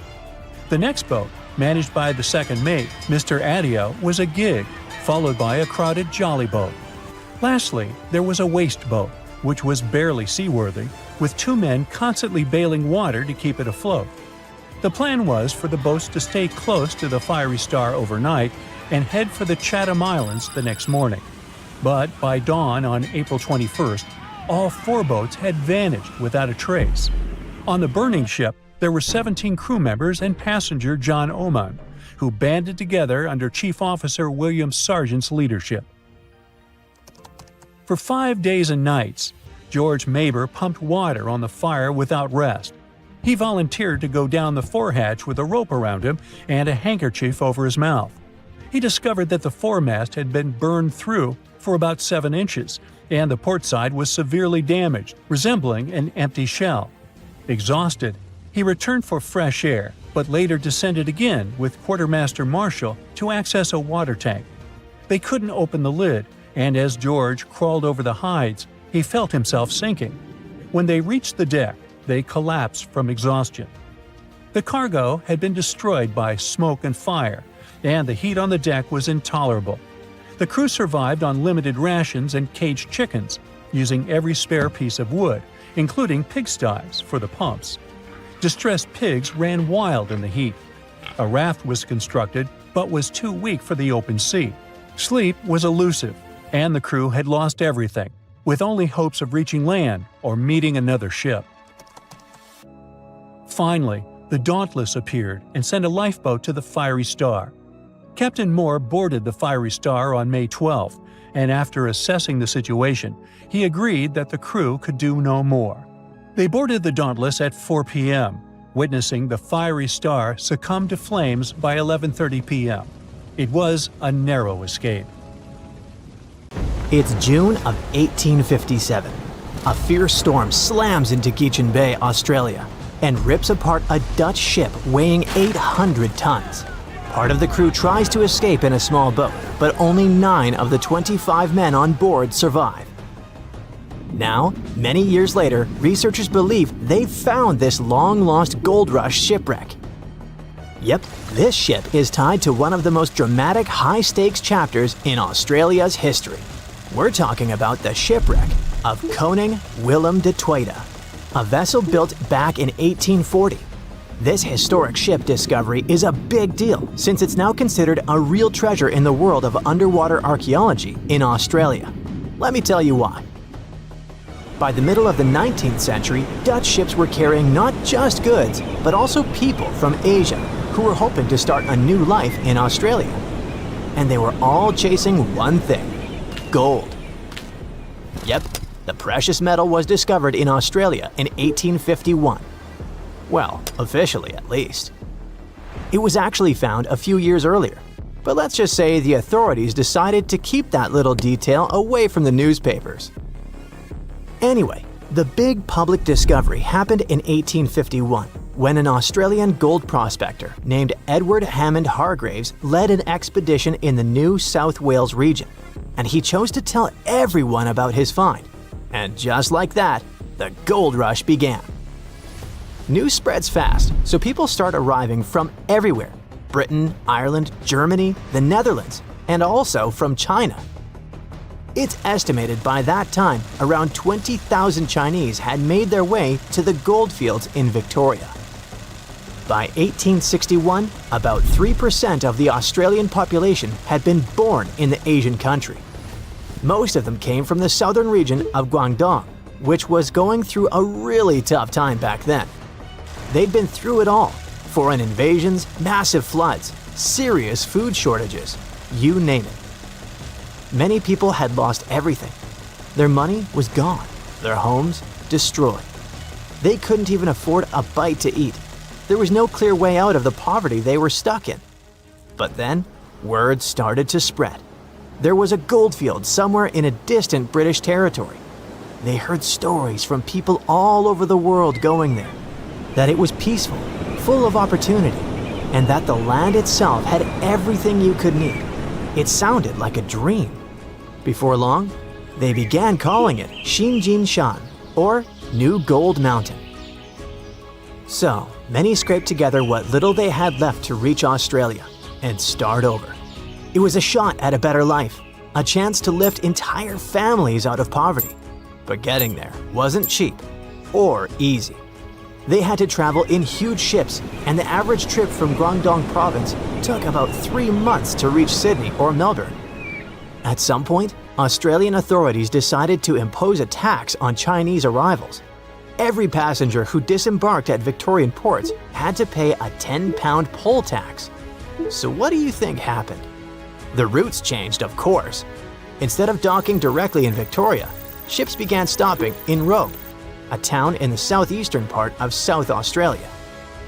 From there, people would walk about 250 miles all the way to the goldfields, just to avoid paying the tax. And this area is exactly where the Koning Willem de Tweede was discovered. Yep, our Dutch ship was found off the Robe coast, and it was one of many vessels that carried Chinese passengers to Australia. Now you can see why it's historically important, right? On the 16th of June, 1857, it brought around 400 people safely to shore so they could start their lives over. The ship itself didn't get a happy ending though. After dropping them off, it was supposed to continue its journey, but then a storm rolled in. So the ship had to drop anchor and wait it out in Geechin Bay. The weather kept getting worse. The anchor began to drag, and by the 13th of June, it was completely lost. The captain, called Hendrik Geisen, had to act fast. He made the call to beach the ship in hopes of saving both the vessel and his crew. But there was a problem. The ship ran aground on Long Beach, about 3 miles east of Robe, and it started breaking apart quickly in the rough seas. The rest of the story is tragic. 16 sailors drowned when one of the ship's small boats turned upside down. Only 9 men made it out alive. Captain Geisen stayed aboard the wreck. He eventually reached the shore by clinging to a cask. Thankfully, people who were on the beach managed to pull him out of the sea using a rope. A few months later, things from the wreck were sold to a local man in Robe named Jacob Chambers for £225, which was a pretty big amount of money back then. And that's because people were able to save a good amount of stuff from the wreck, like the bell, some doors, and wooden planks from the hull. Those doors and some of the timbers were later used to build the Caledonian Inn, a historic 2-story stone hotel that went up in 1859. As for the bell, it was supposedly used at Robe Primary School for over 100 years, but researchers aren't so sure about that part. What we do know is that most of the ship's remains were still missing, until now. After 3 years of hard work, a team affiliated with the Australian National Maritime Museum believes they have finally found the Koning Willem de Tweede. The project kicked off in April of 2022, and its main goal has been to search for, locate, and carry out an archaeological survey of the shipwreck's remains.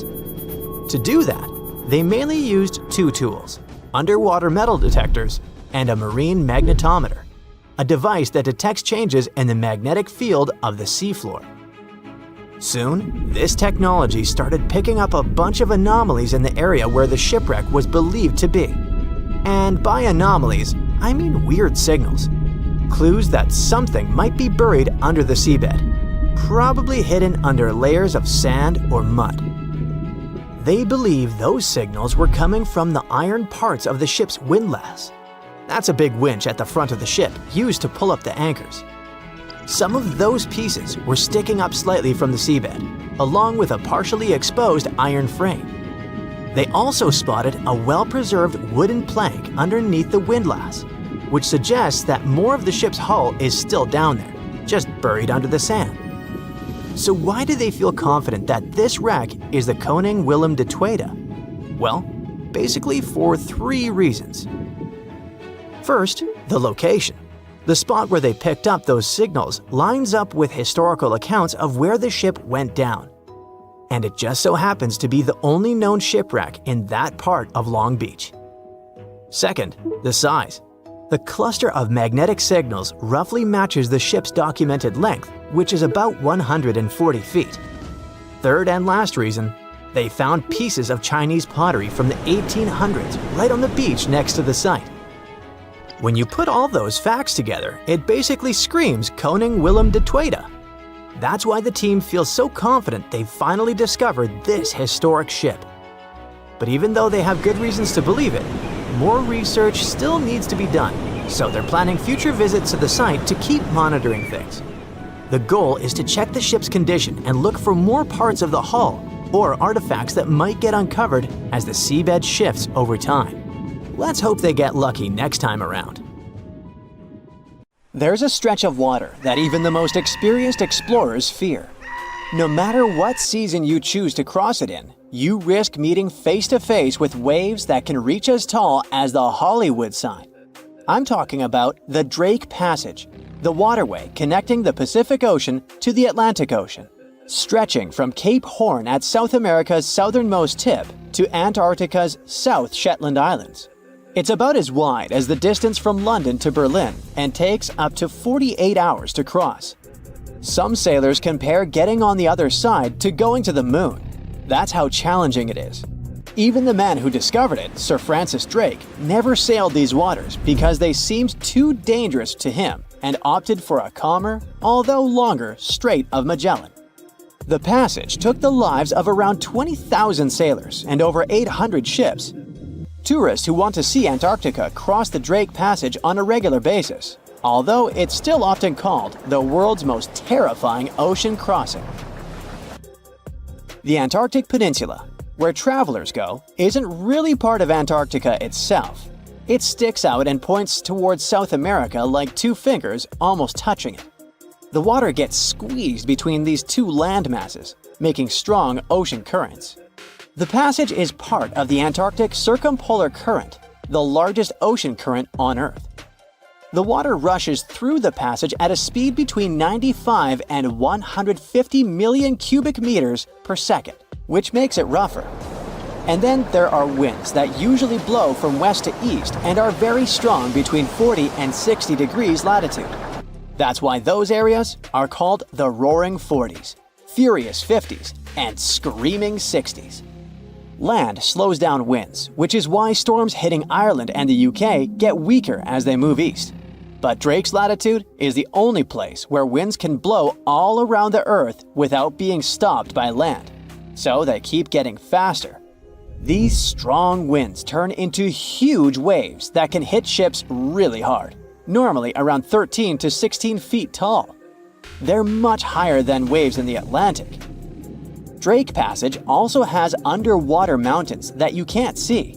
The huge current squeezes through this narrow passage and causes waves to crash against these mountains underwater. These internal waves create whirls that bring cold water up from the deep ocean. so it's not just rough on the surface, the water is wild all the way down. The first sailor managed to sail around Cape Horn and through the Drake Passage in 1616. It was a Dutch navigator, Willem Schouten, in 1616. But the most famous attempt to cross it was undertaken by Sir Ernest Henry Shackleton on his ship named Endurance. He and 27 of his men set off from South Georgia, aiming to reach Vassal Bay in Antarctica. But things didn't go as planned. On January 19, 1915, their ship got stuck in the ice. And by October, it began to sink. They camped on floating ice for 2 months before sailing lifeboats to a remote, icy place called Elephant Island. Shackleton and 5 men made a risky journey to South Georgia to get help. It took them 15 days to cross Drake Passage with hurricane winds. Finally, they arrived safely and organized a rescue for the rest of their crew. Scientists found the shipwreck of Endurance only in 2022, 10,000 feet below the water. In December of 2019, 6 fearless athletes decided to cross the Drake Passage by rowing a boat for the first time in history. It took them 12 days of non-stop rowing with a 90-minute rotation of rowers. They managed to do it, and it was probably the hardest possible way to cross the passage.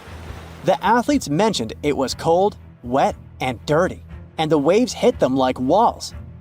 The weather in the Drake Passage changes a lot, but ship captains can always see it coming and change their path.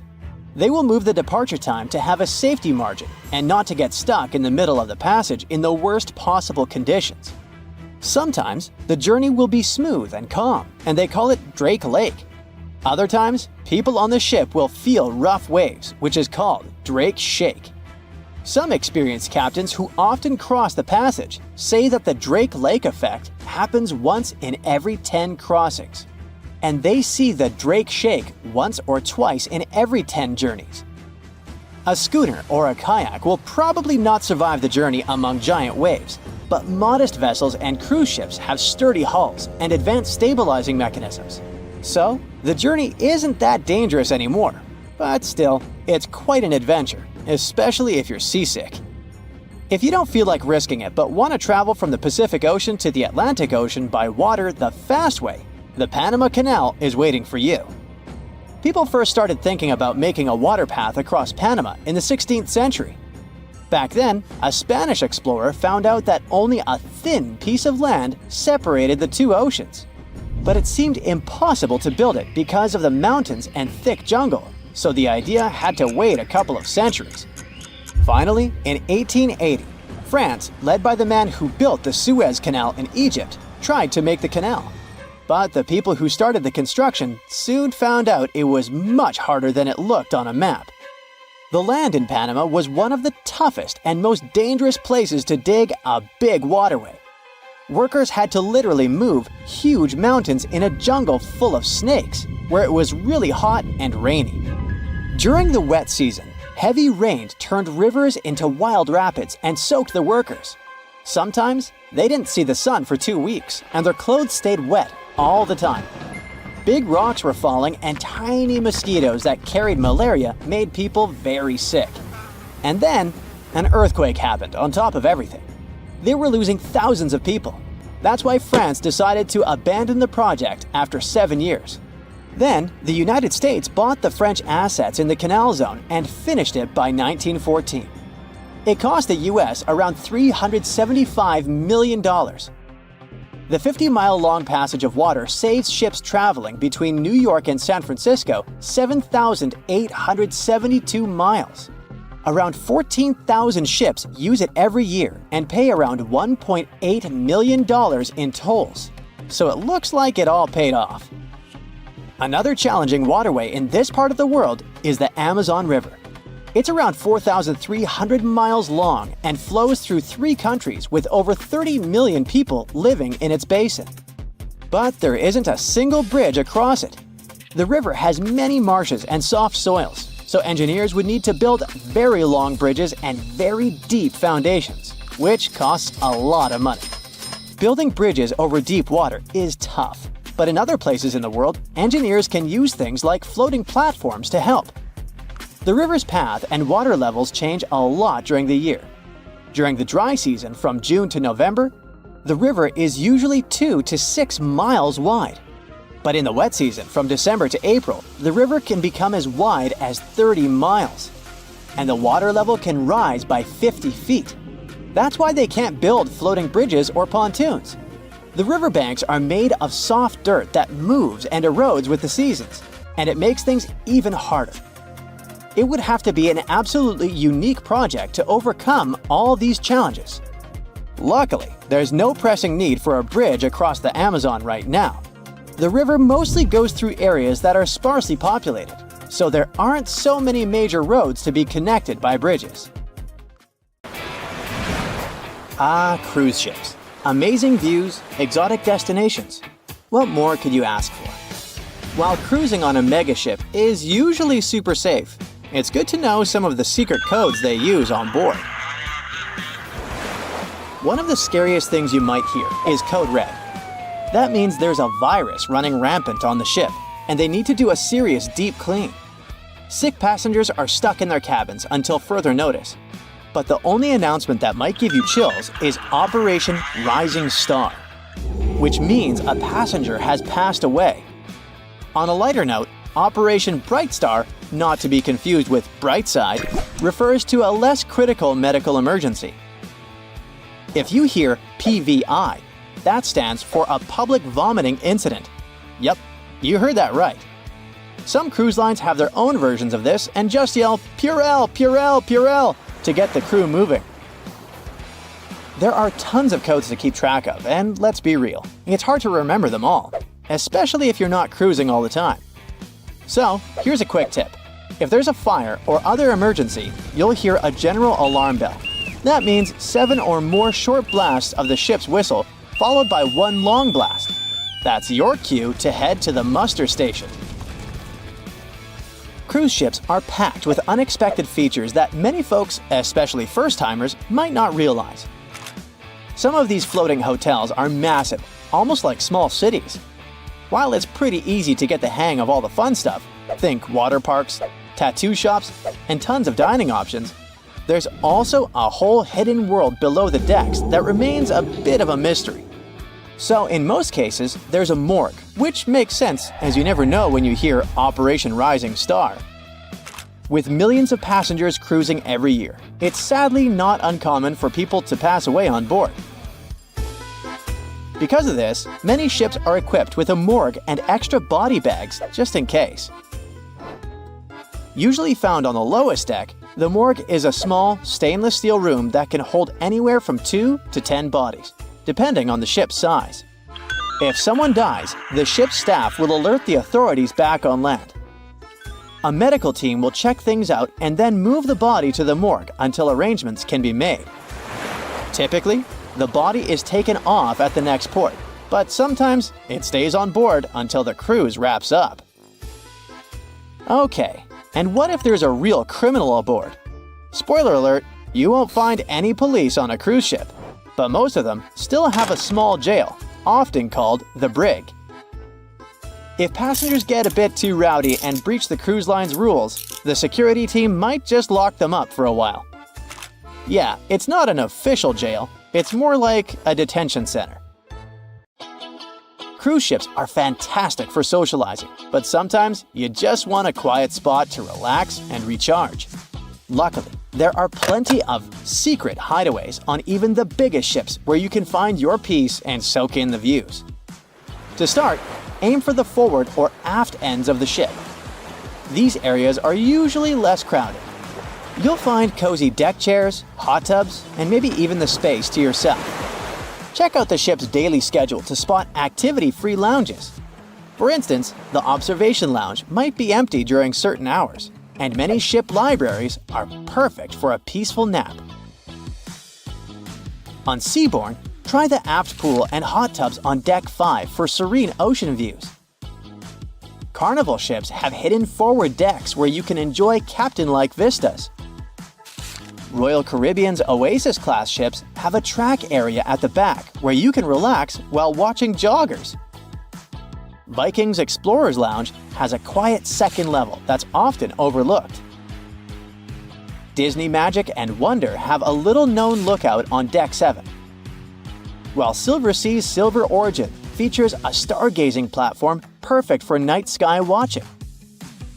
Royal Caribbean's helipads and Carnival's Deck 5 Lanai hot tubs are also great gems for some sunshine and tranquility.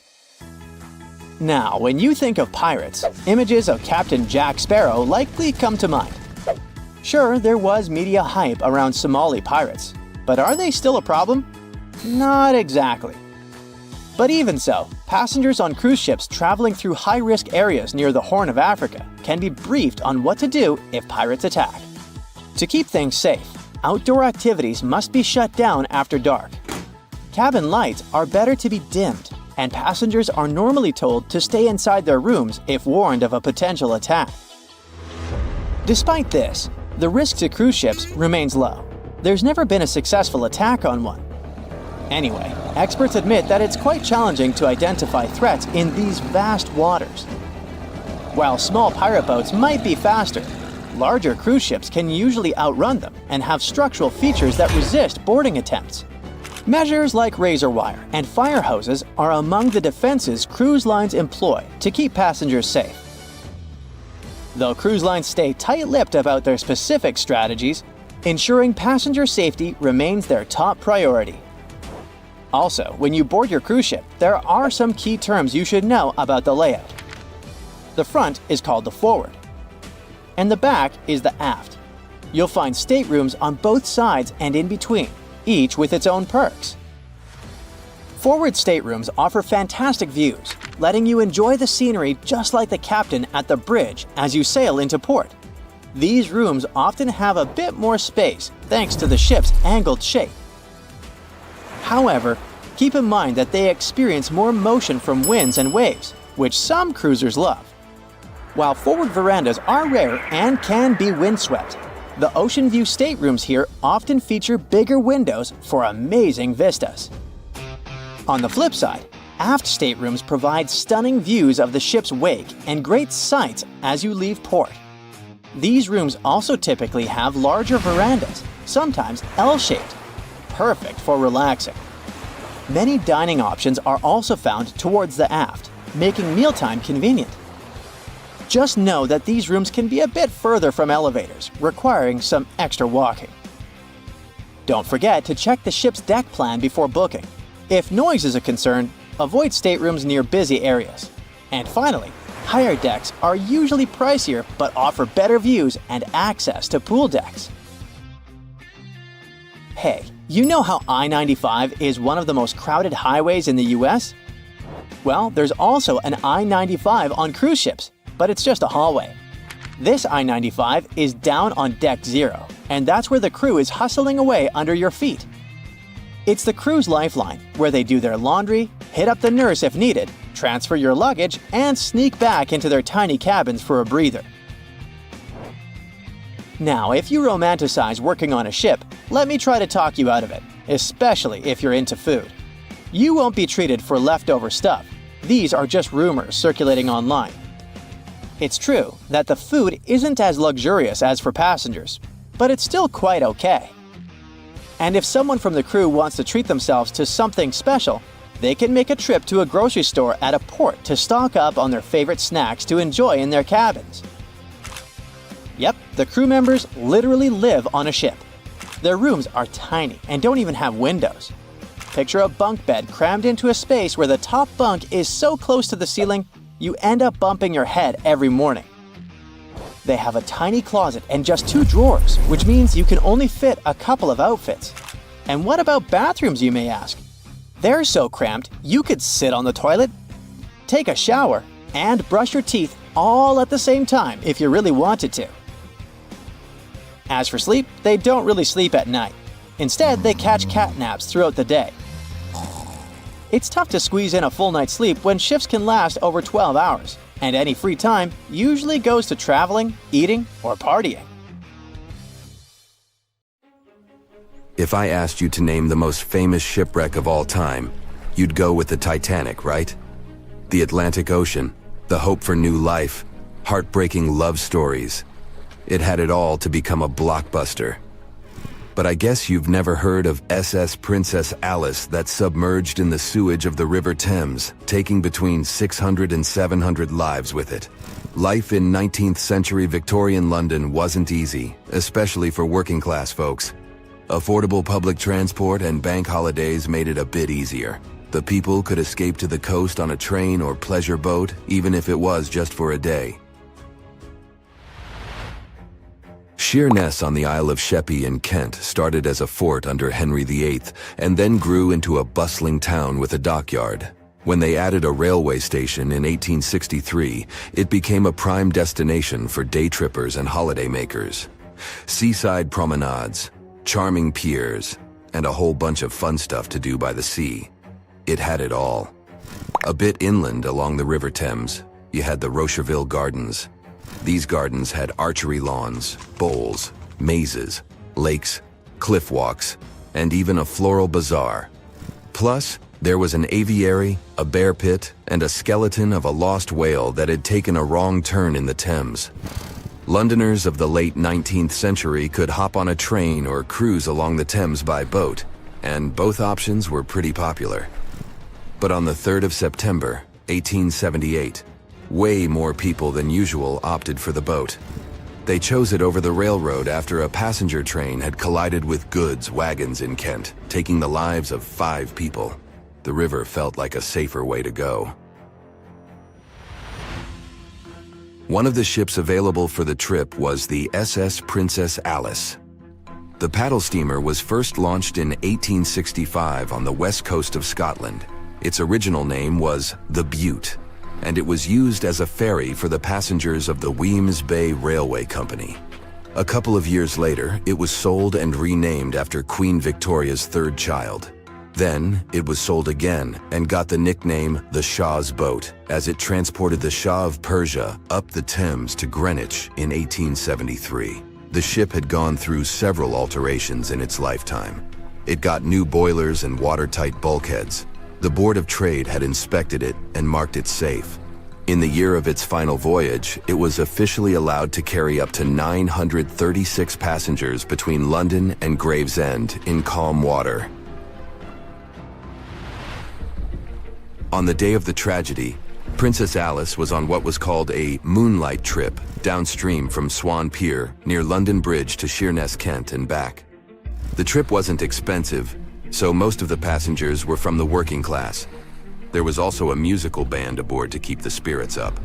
The 3rd of September was a bright day, and many families were happy they could catch some final summer sun rays and enjoy fresh sea air. The then owner of the ship, the London Steamboat Company, had several vessels working on the route. The passengers were free to hop on and off different ships. At around 6:30 p.m., after a beautiful day in the open, the SS Princess Alice headed back to Swan Pier. No one kept official lists of passengers, so we'll never know exactly how many people were on board that evening. But they say the steamer was close to its full capacity. As it got darker and cooler, many families decided to stay inside the saloon or in their cabins below. Some stories from the steamer sound like fate. The captain of Princess Alice let his steerer stay at Gravesend and replaced him with one of the passengers. John Ayres was a sailor but had little experience at the Thames or with a vessel like Princess Alice. Alfred Thomas Merriman, a chef from East London, had been offered to work on the steamer at the last moment. He was 30 years old and a father of 4, so he couldn't say no to extra money. At around 7:40 p.m., he was standing on the deck by the saloon door. By that time, Princess Alice had passed Tripcock Point and entered Galleon's Reach. The passengers could see the North Woolwich Pier in the distance. Many of them planned to disembark at that stop. And that's when Merriman noticed a huge ship carrying coal. It was Bywell Castle. This vessel normally carried coal to Africa, but it had just been repainted at a dry dock. Bywell Castle was going to Newcastle to pick up some coal and transport it to Alexandria, Egypt. The ship's captain, Harrison, wasn't too familiar with these waters, so he called in Christopher Dix, a seasoned Thames River pilot, to lend a hand, even though he didn't have to. The ship had a fancy raised forward part below the deck, and Dix couldn't quite see what was in front of him. So, they had a sailor on lookout duty.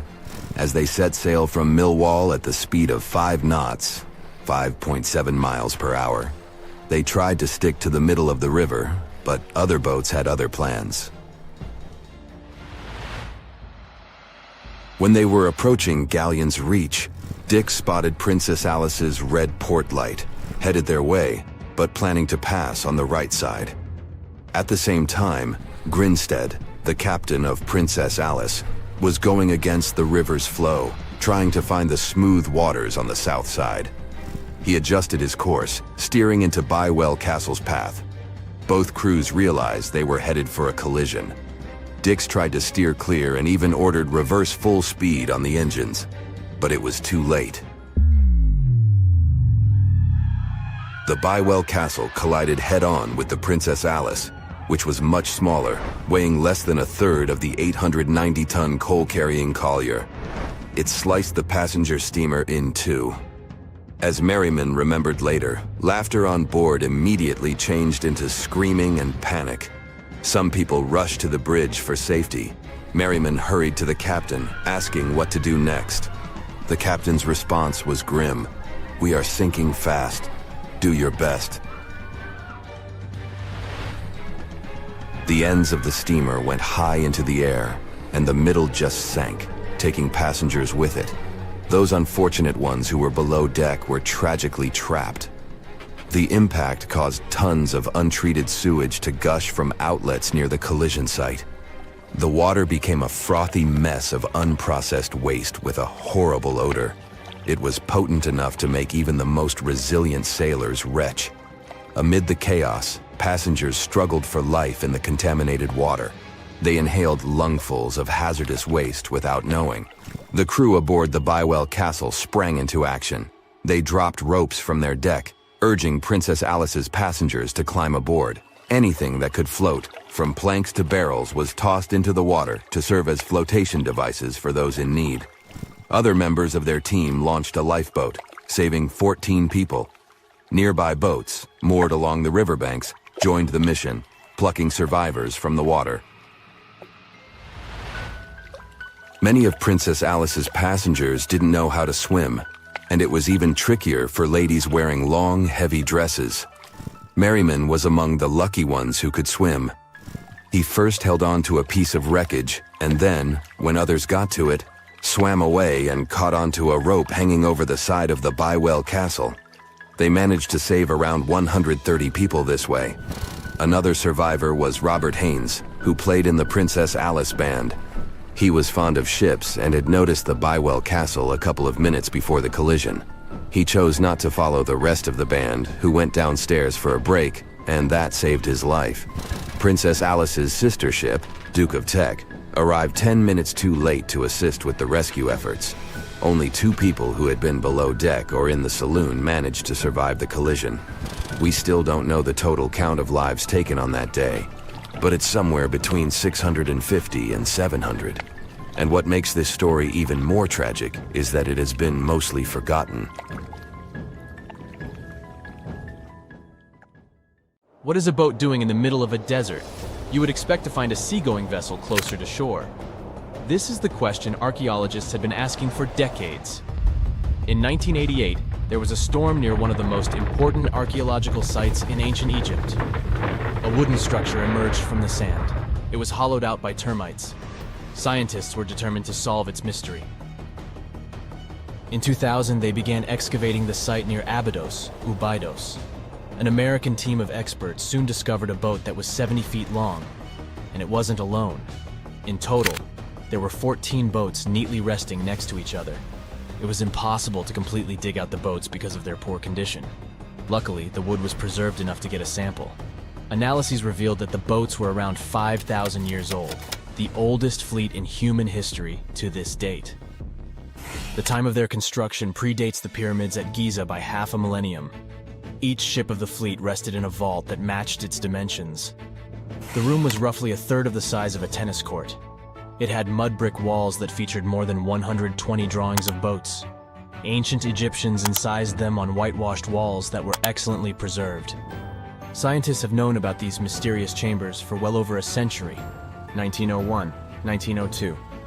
A British archaeologist, Arthur Weigel, stumbled upon a strange structure west of the River Nile.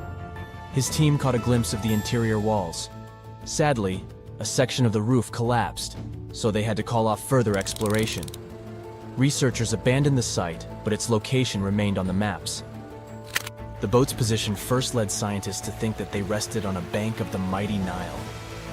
But there was a problem with this theory. Today, the river flows almost 7 miles west of Abydos. Further studies of the surrounding terrain showed the Nile didn't change its course throughout history.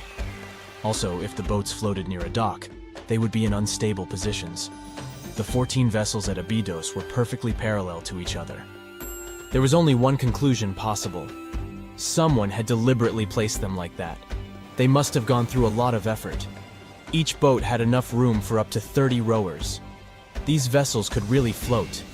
They weren't models, but scholars still don't know if they actually sailed any body of water in ancient Egypt. This doesn't diminish the importance of the find. Previously, archaeologists found only small-scale models. In King Tut's tomb alone, there were 35 boat models.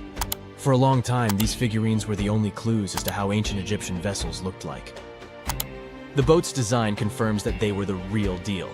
They are the earliest surviving examples of something called built boats. Ancient people constructed primitive vessels by hollowing out large tree trunks. The alternative was reed that was tied together to form a raft. The boats at Abydos had planks tied together. This was a major breakthrough in shipbuilding. During their lifetime, the boats must have seemed impressive. Timber was a valuable commodity at the time. There was no wood in the desert. Cedar had to be imported from Lebanon. The only person who could afford such luxury was the pharaoh. Studying the area around the ancient fleet provided more answers. Scientists discovered a mud brick structure where Egyptians worshipped the pharaoh. Its approximate date of construction matches that of the wooden boats. The same bricks out of which this building was made were used to encase the fleet. At the time of their construction, the rooms they were stored in had a ceiling. That's the section that archaeologists stumbled upon in the early 20th century. Just like mummies and coffins, these marvelous ships rested inside splendid vaults. The exterior of these rooms was also impressive. The outer walls originally had a plaster of white limestone. It reflected sunlight. In the desert sun, the structure housing the boats must have shone from miles away. Ancient Egyptian builders used the same technique to cover the pyramids 500 years later. Today, their surface looks jagged, but it wasn't always like this. When they were constructed, the pyramids had a top layer of fine white limestone. Their surface was smooth and it gleamed in the sunlight. Instead of stairs, the outer layer of the pyramids was more of a sleek ramp. Archaeologists were left with one final question. Which pharaoh owned the fleet? The answer lay just a mile from the site. This is where the tomb of a pharaoh from the 5th dynasty rested, King Senwosret III. Its time and style of construction matched the ones of the chambers with boats. The very end of his rule might explain how the boats ended up in the middle of the desert. The pharaoh probably passed away in northern Egypt. Then his body was transported down the Nile to Abydos in a marvelous procession of decorated boats. The vessels were later lowered to chambers near the final resting place of their owner. This had a symbolic meaning. In the ancient Egyptians' belief system, ships played a key role. Their supreme deity was Ra. He traveled through the sky during the day in the form of the sun. At nighttime, he sailed through the netherworld in a solar boat. The pharaoh identified himself with Ra. That's why he needed boats in the afterlife. That was the only way to regenerate himself. Just as the sun rises every day above the horizon. This belief existed for thousands of years. The more famous Pharaoh Khufu also had a ship. Scientists found it in 1954 next to his pyramid at Giza. It is some 4 centuries younger than the fleet at Abydos, but Khufu's ship was almost 2 times longer. The Great Pyramid of Giza and King Tut's tomb are some of the most famous archaeological finds in Egypt. But there are many more secrets hiding beneath the endless sands of the Sahara Desert. Recently, 2020, archaeologists found a lost city there. They have labeled it as the most important discovery since King Tut's tomb, 1922. The city of Aten is some 3,000 years old. Historians hope it will give them a unique insight into the everyday life of ancient Egyptians. The famous archaeologist and Egyptologist Zahi Hawass proclaimed the site a lost golden city. Aten sits some 300 miles south of Egypt's capital, Cairo. It is close to the famous Valley of the Kings. Archaeologists first found sections of mud brick walls that spread out in all directions. They discovered complete rooms with tools of everyday life inside. The research team unearthed a bakery, a residential neighborhood, and an administrative district. They all date back to the time when the Egyptian civilization was the wealthiest in its long history. They were also the first to make objects from iron. In 1911, scientists found a set of iron beads near a village in Lower Egypt, El Girza. These are the earliest known iron artifacts. The discovery is literally out of this world. Ancient people made them by beating into shape a piece of a meteorite. The 9 beads were once part of an ornate necklace. They are now blackened and corroded, which is perfectly normal for a piece of jewelry that is over 5,000 years old. They consist of an iron-nickel alloy. Researchers were impressed by the skill of ancient jewelers who processed the beads. Their craftsmanship is more impressive when you think that they didn't know the stellar origins of the material. The Great Pyramid of Giza also has a remarkable feature. An international research group investigated the electromagnetic response of the structure to radio waves. They found that the pyramid has the ability to concentrate electromagnetic energy inside it. This occurred inside its chambers as well as under the pyramid's base. It contains an underground, unfinished chamber. It seems that the electromagnetic response is connected with the properties of limestone, the Great Pyramid's main building material. The research results might have a practical application. The way solar cells and nanosensors function could be improved by this remarkable find.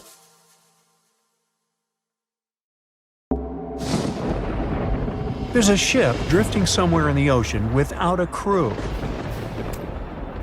The last time someone saw it was over 50 years ago. Its story reminds of that of the Flying Dutchman, a ship that's bound to sail forever and bring disaster to whoever sees it at sea. At least the legend says so. Unlike the Flying Dutchman, the SS Bay Chimo was definitely real and built for a German company in Hamburg and began as an ordinary cargo ship. It was trading supplies between Hamburg and Sweden in the Baltic Sea starting from 1914. It had a strong steam engine and a hull made of steel. A few years later, it became British property. Then, in the 1920s, a Canadian company purchased it for around $18,000, a huge amount of money back then. The new owner, the Hudson's Bay Company, was actively using the ship for several years. They would often send it on voyages from its home port in Scotland to Siberia, Alaska, the Yukon, and the Northwest Territories. It also passed through the Panama Canal and even the Suez Canal, with fur pelts for sale on board. Sometimes it would also transport passengers.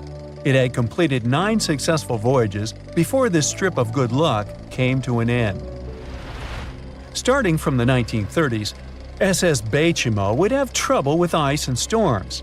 When it first got trapped in ice in October of 1931, some of the crew managed to escape to Alaska. 15 of 22 sailors decided to stay with their vessel and try to save it. They had furs and other valuable cargo worth around $58,000 aboard. The company sent them supplies to survive the winter. They set camp near the ship out of the hatches, tarpaulins, and other materials, and offloaded the cargo. At the end of November, a blizzard rushed through the area, and it seemed like it had taken the ship with it. The ice platform had survived, but the ship broke free. Some of the crew members were sure it had sunk. But soon after, they heard from one of the locals who had spotted their ship around 45 miles away from their camp.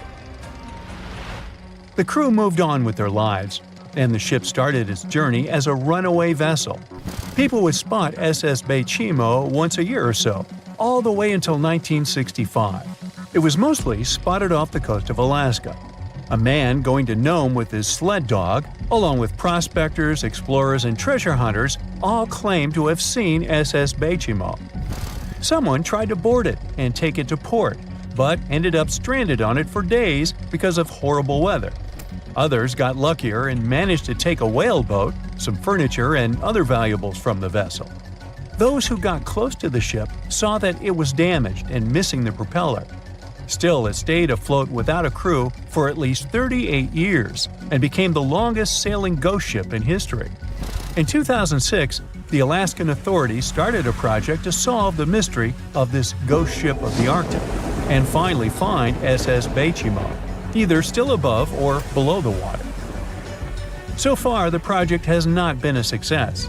SS Beichimo remains one of the estimated 4,000 ships that have disappeared off Alaskan shores. If the legend of the 17th century isn't lying, this ghost ship could be sailing somewhere along the Flying Dutchman.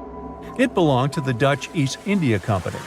Its captain managed to do the impossible for that time and sailed from Holland to Indonesia in only 3 months.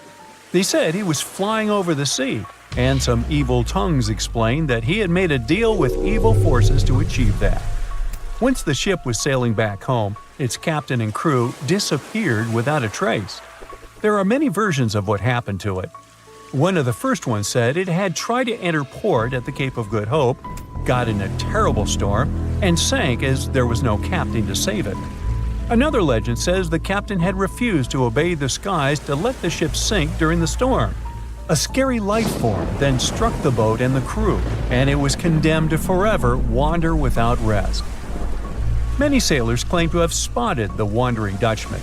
The Duke of York, who was to become King of England, mentioned having seen it in Australian waters.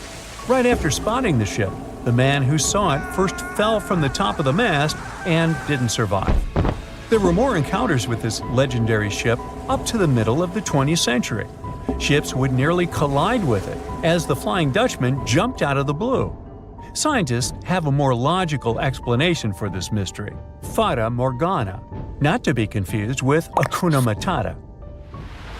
Now, when you're out at sea on a hot day and the air is all wavy, it feels like when you look at the road on a scorching summer day. That's because of something called atmospheric refraction. When light passes through different layers of air with different temperatures and densities, it bends and twists. Sometimes, under certain conditions, this bending of light can create really bizarre optical illusions over the ocean, like sightings of the Flying Dutchman. The Fata Morgana phenomenon can make distant objects appear distorted, stretched, or even lifted above the horizon. So you can see a ship far away, but because of the way the light is bending, it will look like it's floating above the water or even disappearing and reappearing. A Fata Morgana is most commonly seen in polar regions, especially over large sheets of ice that have a uniform low temperature. But you can see it anywhere, even in deserts and over lakes on hot days. The first stories about ghost ships go all the way back to ancient Greek and Roman mythology.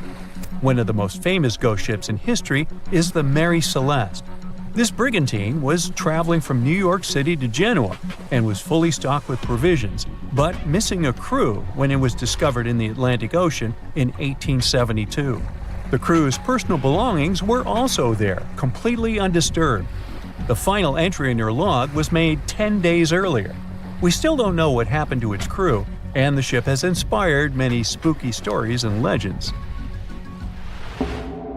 The Lady Lovibond was another legendary schooner that is believed to have been wrecked off the coast of Kent in the middle of the 18th century.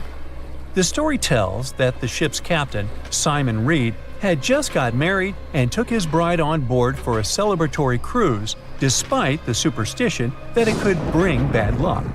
They were on their way to Portugal when the first mate, who is also in love with the captain's new wife, went mad because of jealousy, attacked another crew member, and then took over the wheel and steered the ship straight into the dreaded Goodwin Sands. No one aboard survived, and the schooner is said to reappear as a ghost vessel every 50 years. In present times, many vessels become abandoned and turned into ghost ships intentionally. There are thousands of them floating in U.S. rivers, lakes, channels, and coastal waters. Some people lose their boats in storms and other extreme weather. Others have to abandon their boats because maintaining them can cost 10% of the boat's price. Plus, docking a vessel can add up to several $1,000s every year. Most boats have been made of fiberglass, so an owner can't just recycle them as scrap metal. So, once they want to get rid of it, they often tie it to a dock and sneak away, or leave it floating far away from the shore, or just try to sink it. When ghost ships sink in shallow waters, they can cause damage to coral reefs, mangroves, marshlands, oyster habitats, and wetlands. Plus, they can collide with unsuspecting regular ships and cause real trouble. So, don't do that. Enough said. Strange things occur in the cold waters of Antarctica. One of these things happened to a ship called Jenny. It was a small schooner whose history began in 1822. The boat and its crew set sail and disappeared a year later. For 18 years, the ship was considered sunk. People forgot about it, but in 1840, the vessel reminded the world of itself. That year, the whaling ship Hope sailed through the Drake Channel in Antarctica. The crew members noticed a ship among icebergs. It was the schooner Jenny. It was floating slowly in the dark, with no signs of life. The captain of the Hope, Mr. Brighton, gave the order to approach the mysterious vessel. They thought it was some creepy ghost ship, but as they came closer, they noticed crew members on the deck. The sailors of the Hope called out to them, but received no answer. This time, it became clear that something terrible had happened to the Jenny. When Brighton boarded, he realized that the Jenny crew members weren't missing. They were here. Frozen people stood like statues. Brighton went down to the lower deck and found the captain. He was sitting frozen at the table, holding a pen. Brighton looked at the logbook. The last record was made on May 4th, 1823. The captain wrote that he was the only living member of the crew. They spent 71 days without food.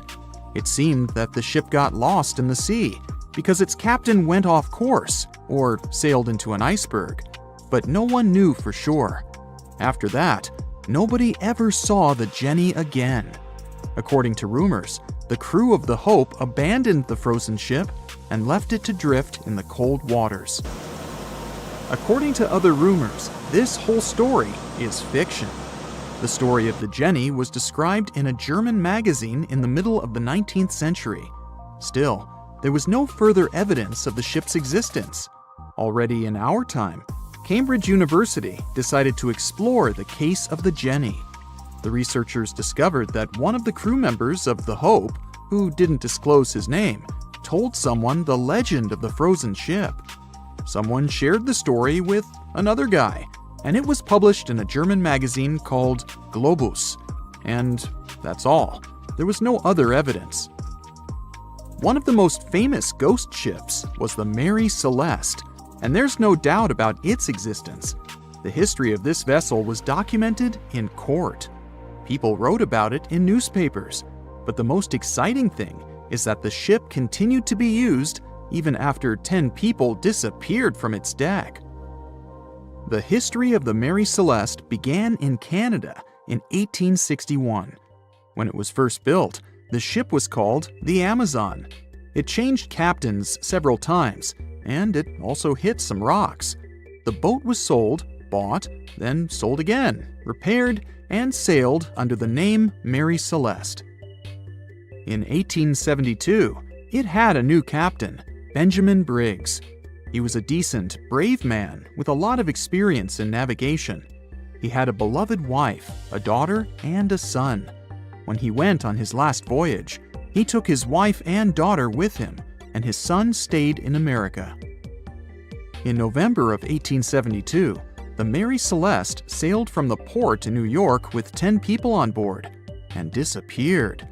8 days later, another ship, the Dei Gratia, also left New York and followed the same route. Dei Gratia's captain, David Morehouse, noticed the Mary Celeste and immediately realized something was wrong. The ship was moving too freely, as if no one was controlling it. The captain tried to contact the crew members, but no one answered him. Then, together with other sailors, he climbed aboard the Mary Celeste. The ship was in good condition. There was no damage. The hold was slightly filled with water, but it could be easily pumped out. Everything seemed fine, but one lifeboat was missing. The crew members' valuables were in their cabins. The cargo was in the hold. the supplies of water and food were untouched. Judging by the records in the logbook, the ship was caught in a storm, but it was not too strong. Other ships also sailed through this storm, but nothing bad happened to them.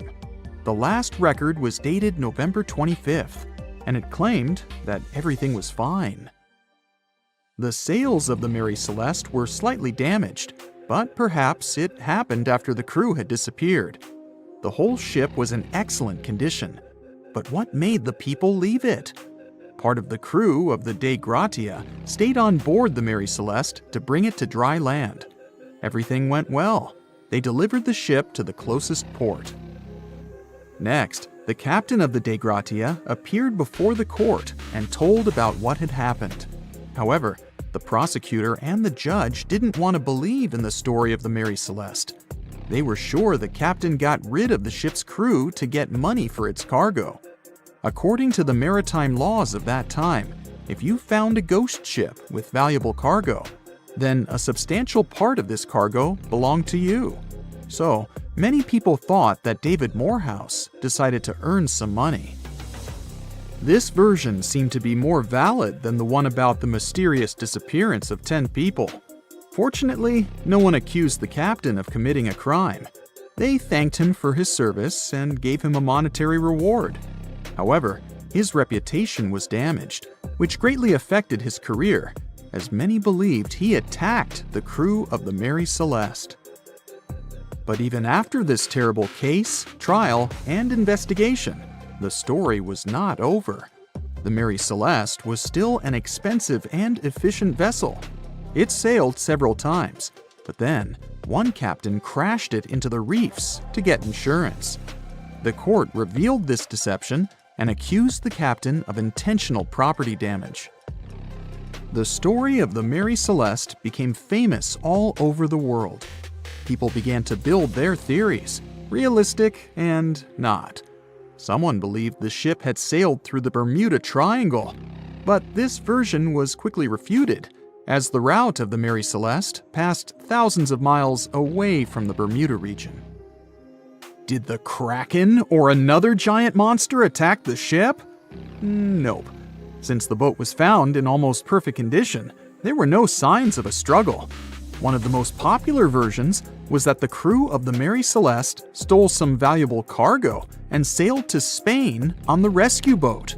However, those who knew Captain Benjamin Briggs said he was a good, honest man. Besides, he had a son in New York, and Briggs would never leave him.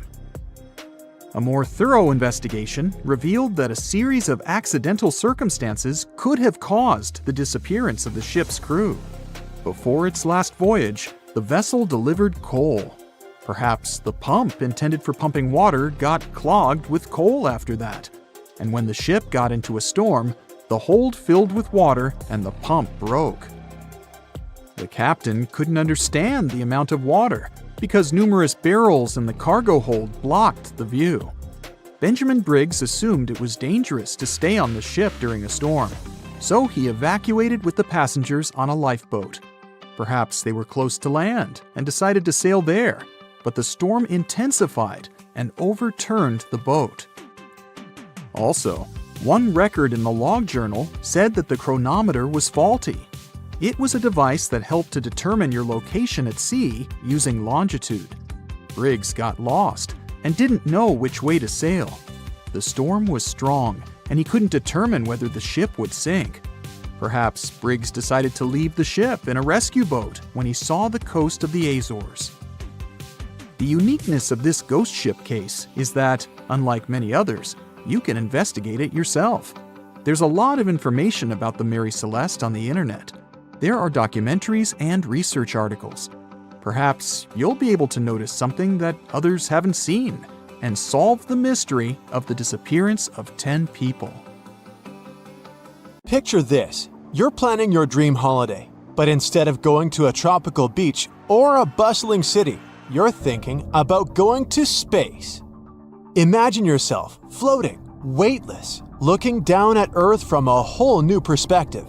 The beauty and wonder of our planet become even more evident when you're viewing it from a distance.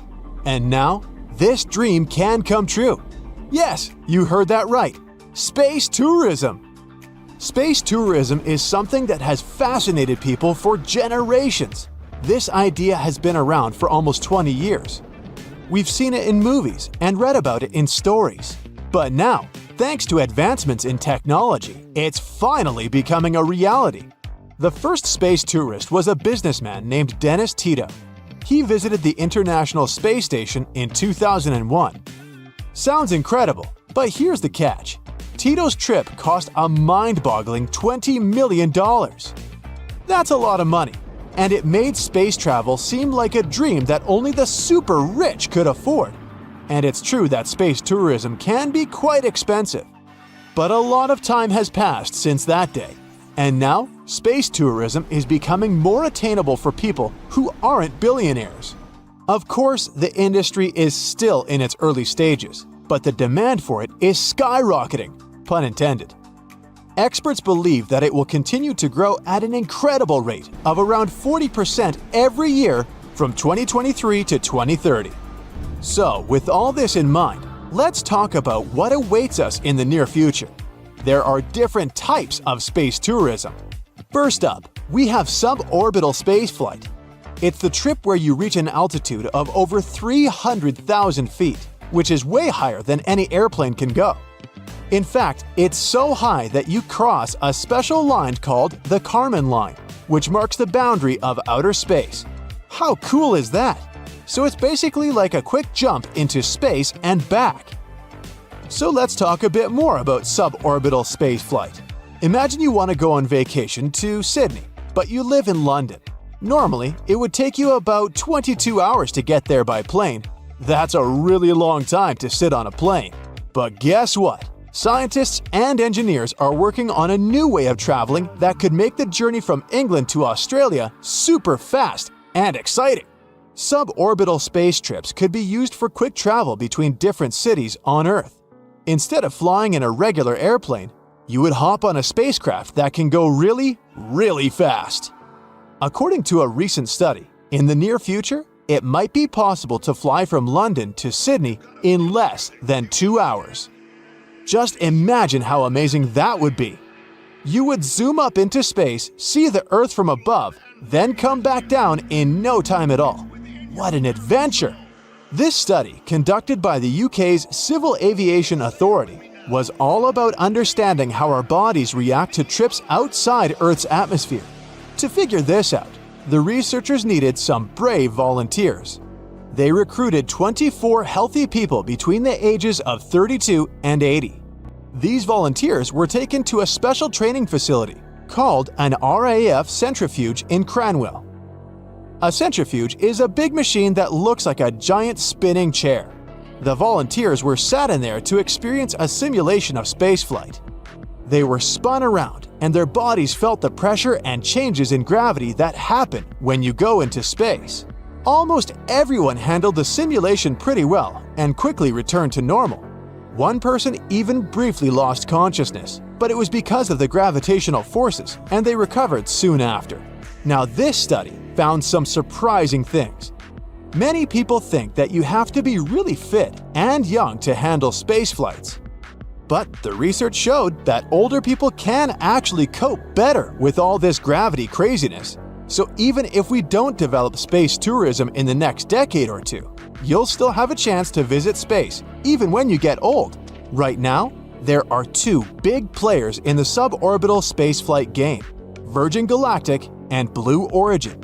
Both of these companies have rocket-powered systems that can take up to 6 passengers on a thrilling ride.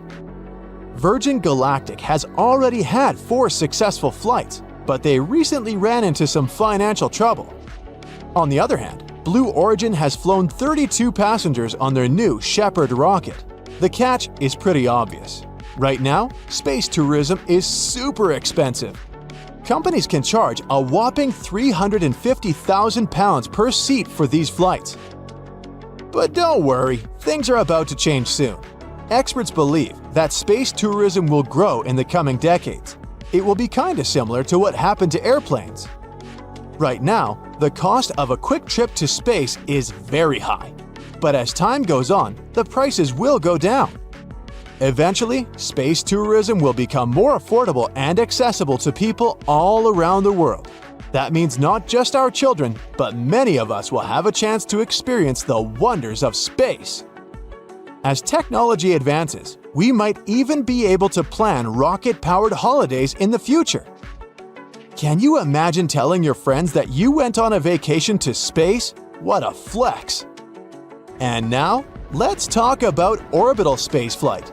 This is the real deal, where you get to spend more time in space. Instead of just a few minutes, you can spend anywhere from a few days to over a week up there. And we're not talking about a measly 300,000 feet anymore. We're talking about going over 1.3 million feet high. So whether you're up for a quick jump into space or a longer adventure orbiting our planet, space tourism has something for everyone. Sky is no longer the limit. But space tourism isn't all fun and games. There are some challenges we need to consider too. First off, let's talk about the environment. Launching spacecraft and rockets takes a lot of energy and can create air and noise pollution. This can seriously harm our atmosphere. We don't want to trade a cool space trip for a damaged planet, right? Next, there's the issue of safety. Space travel is still risky, and accidents can happen. Even with safety protocols in place, there's always a chance of something going wrong. And if it does, the consequences could be really, really bad. Yikes! Space debris is another concern. Every time a spacecraft is launched, it leaves behind debris that can stay in orbit for a long time. As more launches happen, the amount of debris keeps growing.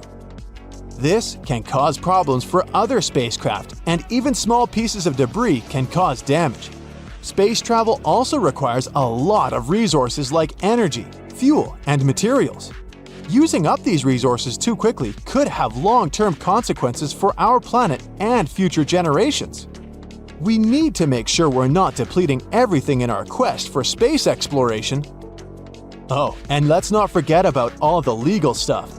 The rules and regulations for space tourism are still evolving, and it's not always clear who should be responsible if something goes wrong. Plus, there are concerns about how space tourism might affect international space laws and treaties. We don't want legal chaos in the final frontier. And finally, to achieve our dream of taking spaceships like planes, we'll need better infrastructure and logistics. We'll need to build more spaceports where spaceships can take off and land. But don't worry, scientists are actively working to solve these problems. Remember, it's not just us who are excited about space tourism, even governments are joining the fun. Many countries are investing in space tourism too. It's a global phenomenon. So even though there's still a lot to develop in this industry, it's pretty obvious that the aviation industry might go through a big revolution. Traveling long distances would become much quicker and more exciting. And judging by the way development is going, the first big breakthrough in this area will be made in North America. So, get ready for a new era of travel. What an exciting time to be alive, right? The universe is calling, and it's time for us to answer. Stay tuned! The movie Jaws came out in 1975, and since then, people have been terrified of sharks. Some people fear seeing a great white's head come out of their showers, not to mention the fear of running into one at your local pool. Of course, none of this is actually possible, but some other scary shark stuff is. Like, yes, sharks can attack boats. They probably won't sink one. It depends on the size of the shark and the size of the boat. Today, we're diving deep into the facts and myths about the sea's biggest predator. It was the year 1953. On a typical July morning, two fishers set out on their daily lobster harvest. They took their white-hulled dory out to sea off the coast of Cape Breton Island in Nova Scotia, Canada.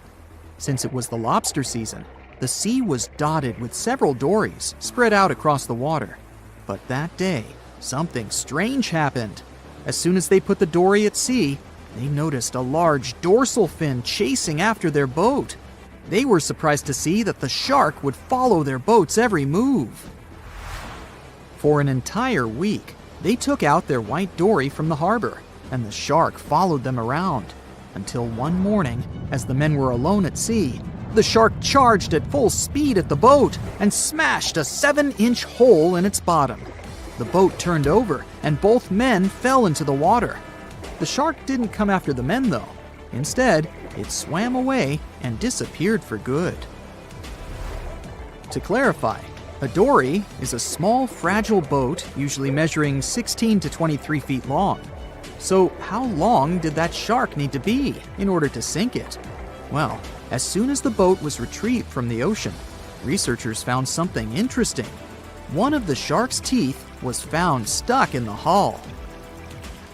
According to Harvard experts that analyzed the tooth, it most certainly belonged to a 12-foot white shark that weighed around 1,200 pounds. One thing intrigues scientists a whole lot. The great white didn't seem to be interested in the man aboard, but rather in the boat itself. The question is, why? Some people suppose that this great white followed the dory around because it was white, and the animal probably thought it was some big white mammal. It's not the first boat a shark has attacked. You see, sharks don't attempt to sink boats because they're mean and evil. Rather, it's due to murky waters and hard materials that make them mistake inanimate objects for their usual lunch menu. But that's not what we've learned from popular culture. In Jaws, the protagonist shark managed to poke several holes in the orca as it rammed the boat. The orca was a Nova Scotia-style fishing boat made out of wood planks. It wasn't a huge boat, so it seemed plausible that a great white could ram it. But, according to Mythbusters, that's very far from the truth. A great white swimming at its maximum speed wouldn't be able to take down a medium-sized fishing vessel. The same goes for bigger boats. Some bull sharks or great whites can turn over smaller vessels, though, like kayaks or small boats. If this happens, it's most likely because they think it's a sea mammal and nudge it before taking the first bite. No scientist can say for sure why they do this, only that it's usually a misunderstanding on behalf of the animal. The Shark Research Committee, a nonprofit scientific research organization, has documented a lot of shark attacks on inanimate objects and is trying to answer that question more thoroughly. So far, they've observed several attacks on objects such as crab trap buoys and inflatable float bags. The website has also registered 2 famous attacks on boats. The first one happened in 1959, and a shark left a tooth on the hull of a boat. Researchers later identified it as belonging to a 12-foot great white. The report of the other attack, which happened in 1989, claims that a boat was circled by a great white before the animal swam at the vessel at full speed and hit the boat several times. Of course, those who suffer the most from shark attacks and encounters aren't boats. It's surfers. As far as we know, surfers look like giant wobbly seals from the shark's perspective. According to the Shark Research Committee, there have been 41 confirmed shark attacks on surfers on the west coast of North America over the course of the last century. So, should we be so afraid of sharks after all? Let's learn more about these magnificent sea creatures. Off the top of your head, how many shark species can you name? 4, 8, 10? Well, there are over 500 species of sharks swimming in the ocean. They vary from tiny specimens, about the size of a human hand, to up to 39-foot-long creatures. The largest species of shark are actually not great whites, but whale sharks. And even those are small compared to the great megalodon. This ancient creature that lived around 20 million years ago reached an unimaginable length of 60 feet. By comparison, that's the same as 2 to 3 buses placed one after another. I wouldn't swim in megalodon-infested waters even if you dared me, that's for sure. We know that sharks are very good hunters, but why is that so? Their bodies seem to have been strategically built for speed. Instead of having a bone skeleton, like us humans, sharks have a cartilage skeleton, which makes them much lighter and also super fast swimmers. Each species of shark hunts depending on its nutritional needs. So, shark species that grow to an average of 3 feet have a diet based on fish. The ones that grow bigger start feeding off of bigger sea animals, such as sea lions and seals. Throughout their lives, some species of shark can shed over 30,000 teeth. Unlike humans, who are born with a set number of teeth in their jaws, sharks have an apparently limitless supply. In their defense, they do lose teeth pretty easily, as they can easily get stuck in their prey, for example. They also have multiple rows of teeth. The jaws of a great white can contain up to 7 rows of teeth, and can grow to be more than 6 inches long. And since we're speaking of great whites, the most feared shark species roaming the oceans, this is ray. Ray is an adult white shark. He can swim up to 50 miles a day, so he needs a lot of fat in order to keep his body functioning. Funny thing about Ray, when he opens his jaws to hunt, his eyes roll back together with his head, so his sight is hindered when he's taking a bite. Now, he does like it when the water is murky and underwater visibility is low. That's because it makes it harder for his prey to spot him coming. These conditions can make it easier for him to grab that yummy seal. But this can also make it easy for him to mistake a random boat for lunch and end up scaring some humans. Some Hollywood movies love to portray sharks as having superpowers. Although they're not innately cruel, one species of shark does have something that can be considered bizarre. Hammerhead sharks, one of the most dangerous species of sharks, have a sort of sixth sense. Inside their heads, they have electroreceptor organs called ampullae of Lorenzini. These organs allow sharks to detect the electromagnetic fields of all living things in the ocean. This ups their hunting abilities to another level. They can even find prey hidden in the sand because they sense its electromagnetic field. You should know one thing. If a shark lives in a balanced ecosystem, it won't feel the need to attack unknown things. These animals are curious, though, so maybe we should cut them some slack when they bite a piece off a random boat. As an experienced sailor and the first man to ever sail non-stop on his own around North and South America, Matt Rutherford has seen a lot during his voyages. But what he saw in 2013 while sailing through the waters of the Atlantic with his colleague surely stands out. Some 800 miles off the coast of Bermuda, not far away from the famous Bermuda Triangle, they noticed a boat that seemed to be moving by itself. The sails weren't up and the motor wasn't running. The sailors decided to check if there was someone who needed their help aboard, so they moved closer to the mysterious ship. Once they got there, things only got weirder, as they realized there wasn't a living soul aboard. Rutherford started filming to document their discovery. The boat looked so awfully abandoned that they expected to find some pretty scary things in there. But it didn't stop Rutherford from searching the vessel. The boat, which turned out to be named Wolfhound, looked like an upscale one, probably costing hundreds of thousands of dollars. It was pretty weird to find it floating by itself in the middle of the ocean. It seemed like whoever abandoned it was leaving in a rush. There were clothes and other personal belongings all over the main cabin. Some parts of the ceiling had fallen and some drawers had popped open. The brave sailors decided to tow the ghost ship back to Bermuda. It wasn't easy because Wolfhound was bigger and heavier than their boat. After days at sea, the crew was running low on fuel and asked a passing freighter to stop and give them some gas. They kept pulling Wolfhound until the tow line got wrapped around the rudder and they realized they could get stranded in the Bermuda Triangle. So they had to abandon the ship. What really happened and how Wolfhound ended up in the middle of the ocean will probably remain a mystery. Rumor has it that it belonged to a member of the Royal Irish Yacht Club. The ship was going on its first voyage from Connecticut to Bermuda and then Antigua. It got in a terrible storm around 400 miles away from Delaware. The winds were so strong that the yacht suffered 2 knockdowns. A Greek cargo ship rescued the crew. they left the ship with an emergency beacon on. The rescued crew members shared that they saw the ship sink, which only adds more questions to the story. How did it get back to the surface? Does the Bermuda Triangle have anything to do with that?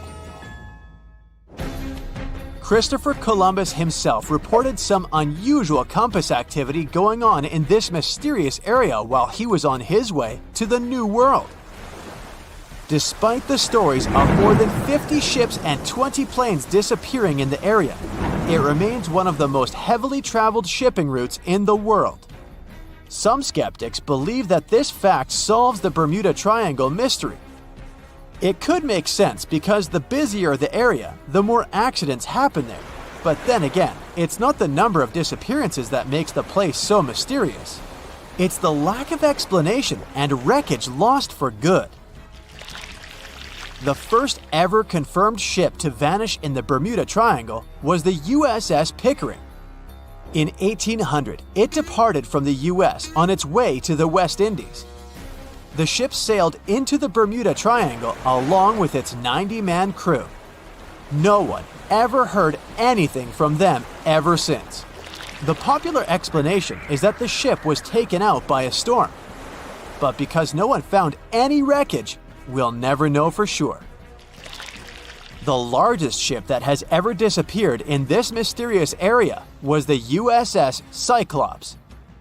In March 1918, carrying a crew of 306 people, the USS Cyclops left Barbados and headed home to Baltimore.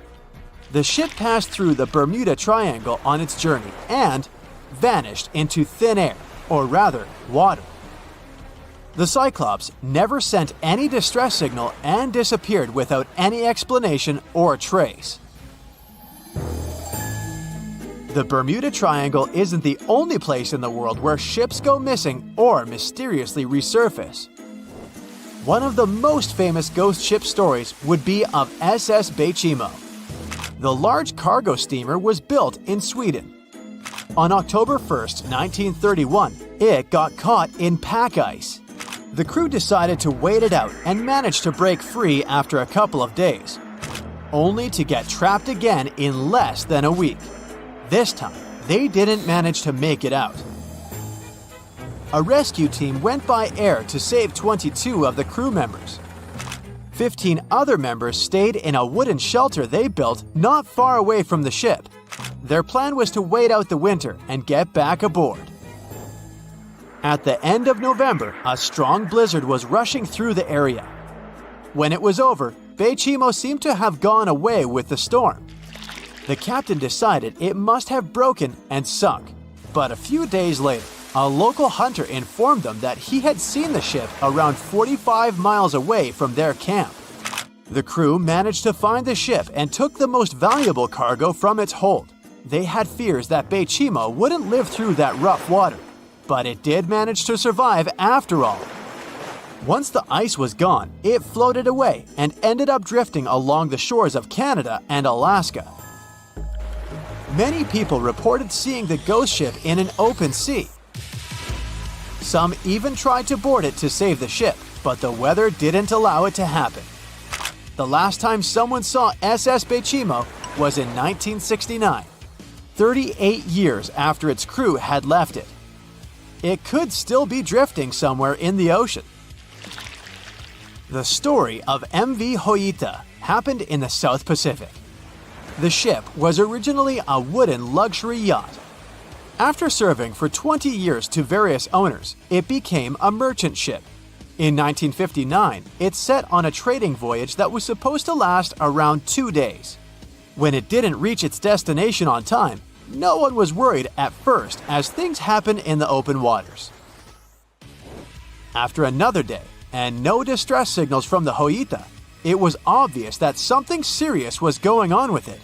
There were 25 people aboard, and their families wanted to find them. A search and rescue crew worked for 6 days looking for the ship, or at least its wreckage, in an area of nearly 100,000 square miles. That's 1.5 times as big as Florida.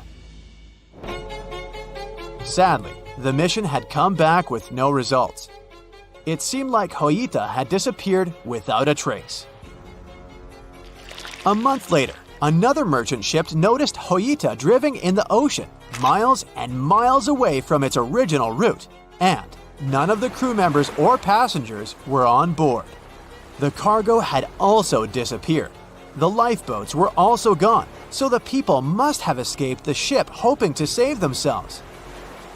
It turned out that the crew had been trying to get help as they tuned the radio to the International Distress Channel.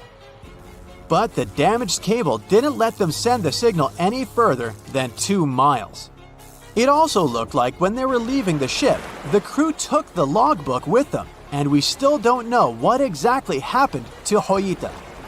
Family members of those who were on board are still looking for answers.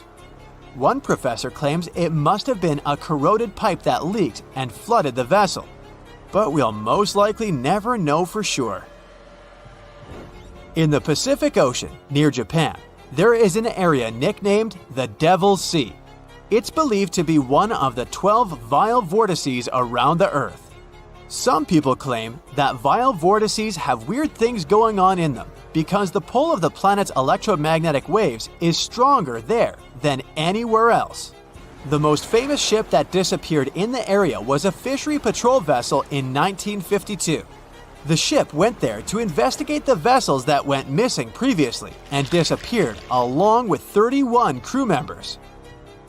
Scientists who don't believe it was a mysterious disappearance blame the underwater volcano eruption for what happened. Have you ever wondered how containers on a cargo ship remain intact throughout the whole journey? Let me answer this question and tell you about other cool ship facts. Meet Unsinkable Sam. Sam's goal was to prove the saying, "Cats have 9 lives." This animal survived 3 ships sinking. He was originally named Oscar, but got nicknamed Unsinkable Sam. You probably get why. The first time the ship he was traveling on sank, Oscar was found by the crew of another ship when he was floating on board. He remained on that ship for a couple of months, but then the vessel also sank in 1941. The cat was then saved by another ship. The crew there had heard the story of the animal and called him Unsinkable Sam. His marine journey ended when the crew sent him back to the UK. The story checks out, but some people question whether it's true. Sailors had to spend months on their ships, so it was natural that they told strange stories or believed in superstitions. One thing is clear though, sailors loved cats and welcomed them on their ships. Besides being cute floofs, cats were very effective in terms of hunting rodents. You can take it as you wish, a hoax or a true story. I'm leaving Sam in the 40s and returning to the present day. How come ships have internet in the middle of nowhere? Since there are no towers or cables around, satellite connection steps in. Satellite services provide direct internet connection via hardware installed on the ship. This hardware is a must. It's not as cheap as our home Wi-Fi. The installation charges for the entire ship's internet are around $600. And the price of the hardware depends on such things as the size of the ship and how much internet it's going to use. This is not the only option. Wireless devices are also popular, yet they can access the internet only when they're close to ports or other places where networks are available. The Titanic was a giant luxurious hotel for some of its passengers. You may have heard that it had lots of amenities you could use, even its own newspaper. Yep, it was called the Atlantic Daily Bulletin. It was published on the ship. The paper had news articles, advertisements, and the latest stock prices. It also mentions daily menus, horse racing results, and society gossip. Where ships get fuel is also a good question. There aren't fuel stations floating in the ocean. Bunkering is the answer. Ships use different kinds of oil for different purposes. Bunkering is loading fuel onto a ship. This process takes place at ports. The storage and provision of the ship fuels can be made by tankers. Currently, Singapore is the largest bunkering port in the world. Imagine you're on a cruise ship and you need to use the toilet. What happens after you flush? The sewage goes to a place called an onboard treatment plant. There, the waste is filtered. Then it moves to another chamber. This chamber cleans the waste and sterilizes it. Lastly, the waste is dumped into the ocean when it's clean enough. Those substances that don't go through the filter are kept on the ship. A ship gets rid of them when it arrives at a port. Speaking of toilets, I must mention that wastewater is color-coded on cruise ships. Every person on a cruise uses 40 to 50 gallons of water each day. That's why there might be too much wastewater. So, over the years, some solutions have been found to reduce this amount. Water is coded as black and gray. Black water goes from toilets, and gray water comes from the laundry, showers, kitchens, etc. Basically, it's thought that gray water waste is cleaner than black water. Why are ships so slow? It's related to power. Water has a drag force, and it affects ships. Imagine yourself swimming in the ocean. It takes effort to swim forward because of the water resistance. A smaller ship wouldn't need that much power to push itself forward, but huge cruise ships need a lot of power because they're heavier. If you, let's say, put a 7,000-ton ship in the water, it will displace 7,000 tons of water. When such a ship goes forward, it pushes some of the displaced water ahead of itself. This results in a bow wave, which carries some kinetic energy away. We talked about cruise ships and cargo ships mainly. What about solo travelers? Laura Decker became the youngest person to circumnavigate the world on her own. She set out in 2012, and 518 days later, she completed her voyage. She had a 40-foot-long ketch named Guppy. She was 14 when she started the journey. You can think of loading containers on a cargo ship as playing Tetris, but you can't start over when the game is over. That would cost you thousands of dollars. Anyway, the logic is the same. The first layer should be strong enough to support the rest. The bottom containers, or first tier, if you want to sound more like a pro, are secured with twist locks. This is an automatic locking mechanism to keep the upper level containers locked. These locks are attached when a unit is being lifted from the pier onto a cargo ship. They're similar to Lego pins. All containers have these lock systems, and you basically mount them on top of each other. Plus, many cargo ships have vertical slots made of long metal rails. They're like cells that hold containers and prevent them from moving and falling into the deep water. How do they unlock the mechanism? There's a special rod to do it. In the past, cargo ships were allowed to only stack 5 to 6 containers on top of one another. With the appearance of the lock mechanism, it's possible to make 10 to 12 layers.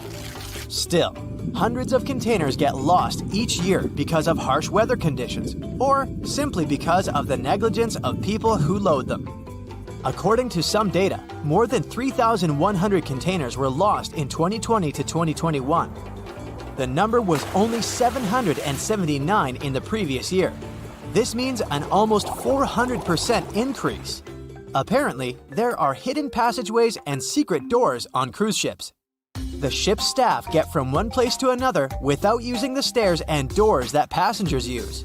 There's a network of corridors and stairs all around the ship only the crew members know about. These secret doors can blend in with the walls. This way, they become undetected by those who don't know there's a door there. Gigantic cruise ships are basically floating pieces of metal. The walls of the cruise ship cabins are magnetic. That's why, when on a cruise, you can buy travel-themed fridge magnets and use them to decorate your cabin. The Seawise Giant is the largest ship in history. It was built between 1974 and 1979. Its length was greater than the height of the Eiffel Tower. The vessel sunk in 1988, but was later retrieved and put into service. What about the smallest ship in the world? Researchers in the Netherlands have built the world's smallest vessel. It's about 1/100th of an inch long. To put it in perspective, this is about 1/3 the width of a strand of your hair. They built it with the help of a 3D printer. Do you know that some people have residences on ships? Yes, sounds like a dream, if you like the water, of course. residents permanently live on a ship as it travels the world. MS The World is an example of a private residential cruise ship. The residents can live on board as the liner travels to exotic destinations. They can stay there full-time or come back periodically during the year. Since the UK is an island nation, things it imports have to be delivered by sea or by cargo planes. The number might surprise you. 90% of everything they buy arrives at their ports by sea. Do you know any other cool marine facts? Comment below. At the beginning of the 20th century, somewhere off the coast of West Africa, a German steamship was leaving the port. Suddenly, the weather got worse, and the vessel entered a thick fog. The sailors ran aground on a sandbank close to the shore. Luckily, no one was hurt, and they were even able to save their precious cargo. But the ship was stuck in the sand for good. And it was not alone there. Nearly the entire length of the western coast of Namibia is called Skeleton Coast. If the name sounds scary, that's because it is. This 976-mile-long beach line is among the most dangerous places on Earth. The local Bushman tribes believe that their supreme deity made this land when it was angry. The Portuguese were the first Europeans to set foot in Namibia in the 15th century. And yep, they didn't like Skeleton Coast either. Portuguese explorers thought this land presented the gates to the underworld. This is the place where the Namib Desert meets the Atlantic Ocean. It might be dangerous, but it's actually beautiful. Plus, it's a UNESCO World Heritage Site. If Skeleton Coast had a PR manager, they would quit on the first day on the job. The area is not exactly tourist-friendly because of its geography and history. Beneath the sand and the waves, there is a secret ocean currently lurking for unsuspecting sailors. It's called Benguela Current. It flows towards the north along the coast of southern Africa. This part of the Atlantic is rich in marine life, but the current's land neighbor isn't that happy with the deal. This arid climate created the Namib Desert, one of the driest regions on Earth. And that marine life I just mentioned? It's sharks.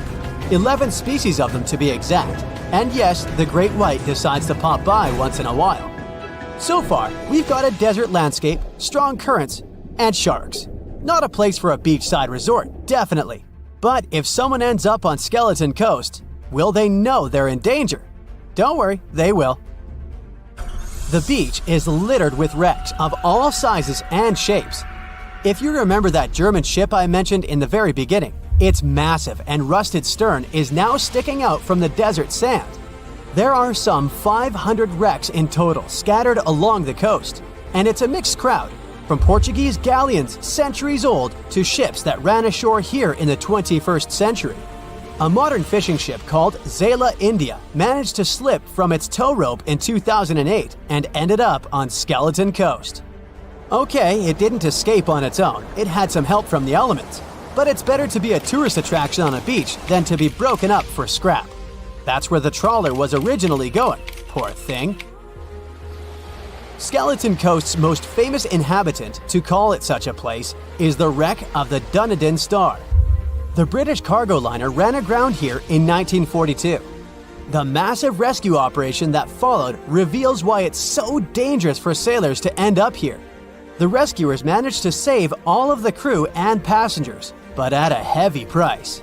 An aircraft and a tugboat were lost in the process. It took the last of the rescuers a full 2 months to return home to Cape Town. Why, you might wonder? One look at the map of the region reveals the reason. It's an endless sea of yellow, which is the sand. There are so few roads here, so Skeleton Coast is hard to reach by land. There are also legal obstacles. You need a special permit to drive into the area. But the skeletons in the name of the area don't only refer to ships, they also stand for animal bones. Most of these belong to whales and seals. Many animals have adapted to the area, so lions and hyenas roam the coastline in search of a meal. Yeah, now there are hungry lions as well, as if those sharks weren't enough. Other animals with a temporary residence on Skeleton Coast include elephants, cheetahs, leopards, and giraffes. In 1971, the Namibian authorities established a national park here, but except for surfers, after an adrenaline rush, they don't get many visitors. You can understand why. The Namib Desert is the oldest desert in the world, and it's not very tourist-friendly either. Those who travel to the region should pack sunscreen and a warm winter jacket. A weird combo, right? Well, not so much when you think that during the day, temperatures soar over 110 degrees Fahrenheit. At night, the air temperature drops below freezing. What a climate roller coaster! And that's not the final danger. Yep, there's more. Remember how that German ship got lost in thick fog? Yeah, it wasn't a one-off event. Because of the region's climate, fog shows up frequently. Sailors should cover their ears now, but this fog is actually good for wildlife. This is their only source of water in the Namib Desert. Reptiles and mammals have adapted to the harsh climate. They use as little water as possible. Shifting sands, thick fog, strong currents, lions, and sharks. Not the stuff you would put in a tourist booklet, but Skeleton Coast isn't the only beach on Earth you wouldn't want to spend your vacation on. I will take you to Cape Tribulation in Australia. The area covers some 48 square miles in the northwestern part of the continent. And no, the area is not as dry as Skeleton Coast. It's part of the Daintree rainforest. You could say that here, it is the rainforest, not the desert that meets the ocean. The beach at Cape Tribulation is straight from a postcard. But looks can be deceiving. Australia? Probably sharks. No, crocodiles are out here to get you if you decide to go for a dip in the sea. There are saltwater crocodiles that the locals call salties. Well, that's a cute nickname for such a dangerous reptile. And it's not just them. The wildlife seems to have a beef with visitors. From October to June, the waters around Cape Tribulation are full of box jellyfish. Their venom affects the human cardiovascular system. When touched by a jellyfish out at sea, swimmers won't have enough time to reach land for help. Vinegar helps neutralize the sting, so you might want to keep a spare bottle in your luggage. Crocodiles and jellyfish sound dangerous, but there's one more animal you should look after. It's the wild boar. It might sound funny, but you won't laugh when you're being chased by one of these across the beach. 21 million wild boars live in Australia. They're mostly active at night, making it even more dangerous if they charge at you. The best defense is running in circles. Wild boars can't cut corners well. That's probably why we don't see many of them taking up careers as race drivers. Cape Tribulation has one last danger installed for you, and it's not an animal. Out here, even the trees are plotting against visitors. The stinging tree got its name for a reason. If you try to pick one of its beautiful red berries, it'll fight back. Its prickles are like tiny glass shards. The less than pleasant effect on your skin will last for a month. Then there is this wait a while bush. Who keeps naming them like this? This long vine has spikes that grab hold and just don't let go. They are so strong, they can pull a human off a horse. You'll have to wait for someone to come by and save you from this thorny grabber. If you are about to cross this Australian beach from the vacation list, hold on for a second. Tourism is booming here. The local authorities have restricted access to all of the danger zones. Visitors go swimming in dreamy water holes that are surrounded by lush vegetation. There are even ropes to swing from. Now, that's a beach you can finally relax on. Ships have been around for at least 6,000 years, dating back to ancient Egypt. I wasn't around then. In the beginning, they were used for business purposes only, mostly trading and exploring. Ships as an attraction only became a thing a bit over 100 years ago. You might think it was the infamous Titanic, but you'd be wrong. The first cruise ship that took passengers on a voyage was a German ship called Prinzessin Victoria Luisa. It was launched in 1900 and served for 6 years. Of course, now they are more advanced and last longer, around 30 years. After that use-by date, it's no longer safe to travel due to metal fatigue, most often of the ship's hull. So, since ships don't have too long of a lifespan, it makes sense to build them big. I mean big, so they can accommodate as many passengers as possible. Your average cruise ship is 1,000 feet in length, or approximately 3 times as big as a football field. They're also tall enough to require elevators. They're also filled with different facilities, like restaurants, pools, and many other fun activities. Right now, the biggest cruise ship in the world is called Wonder of the Seas. It's 1,187 feet long, has 18 decks, and can host almost 7,000 non-crew passengers. It has 8 different neighborhoods, 20 restaurants, 4 pools, a water park, a full-size basketball court, an ice skating rink, rock climbing walls, and even a theater. So it's basically a floating city. Some people are permanent cruise ship residents. There's a luxury ocean liner called the World that offers permanent residence to 165 people. These people sail almost every day and never live in one place. So yes, cruise ships are enormous, and if you build them at once, they won't fit anywhere. So the ship is constructed part by part, prefab, often by different companies. Cruise cabins are built separately, and then they're added to the ship at the shipyard. Such huge ships sure have big anchors. An average anchor weighs like 4 grown elephants. The crew members try to avoid dropping the anchor when possible because such a massive thing can severely harm the ecosystems at the bottom of the sea.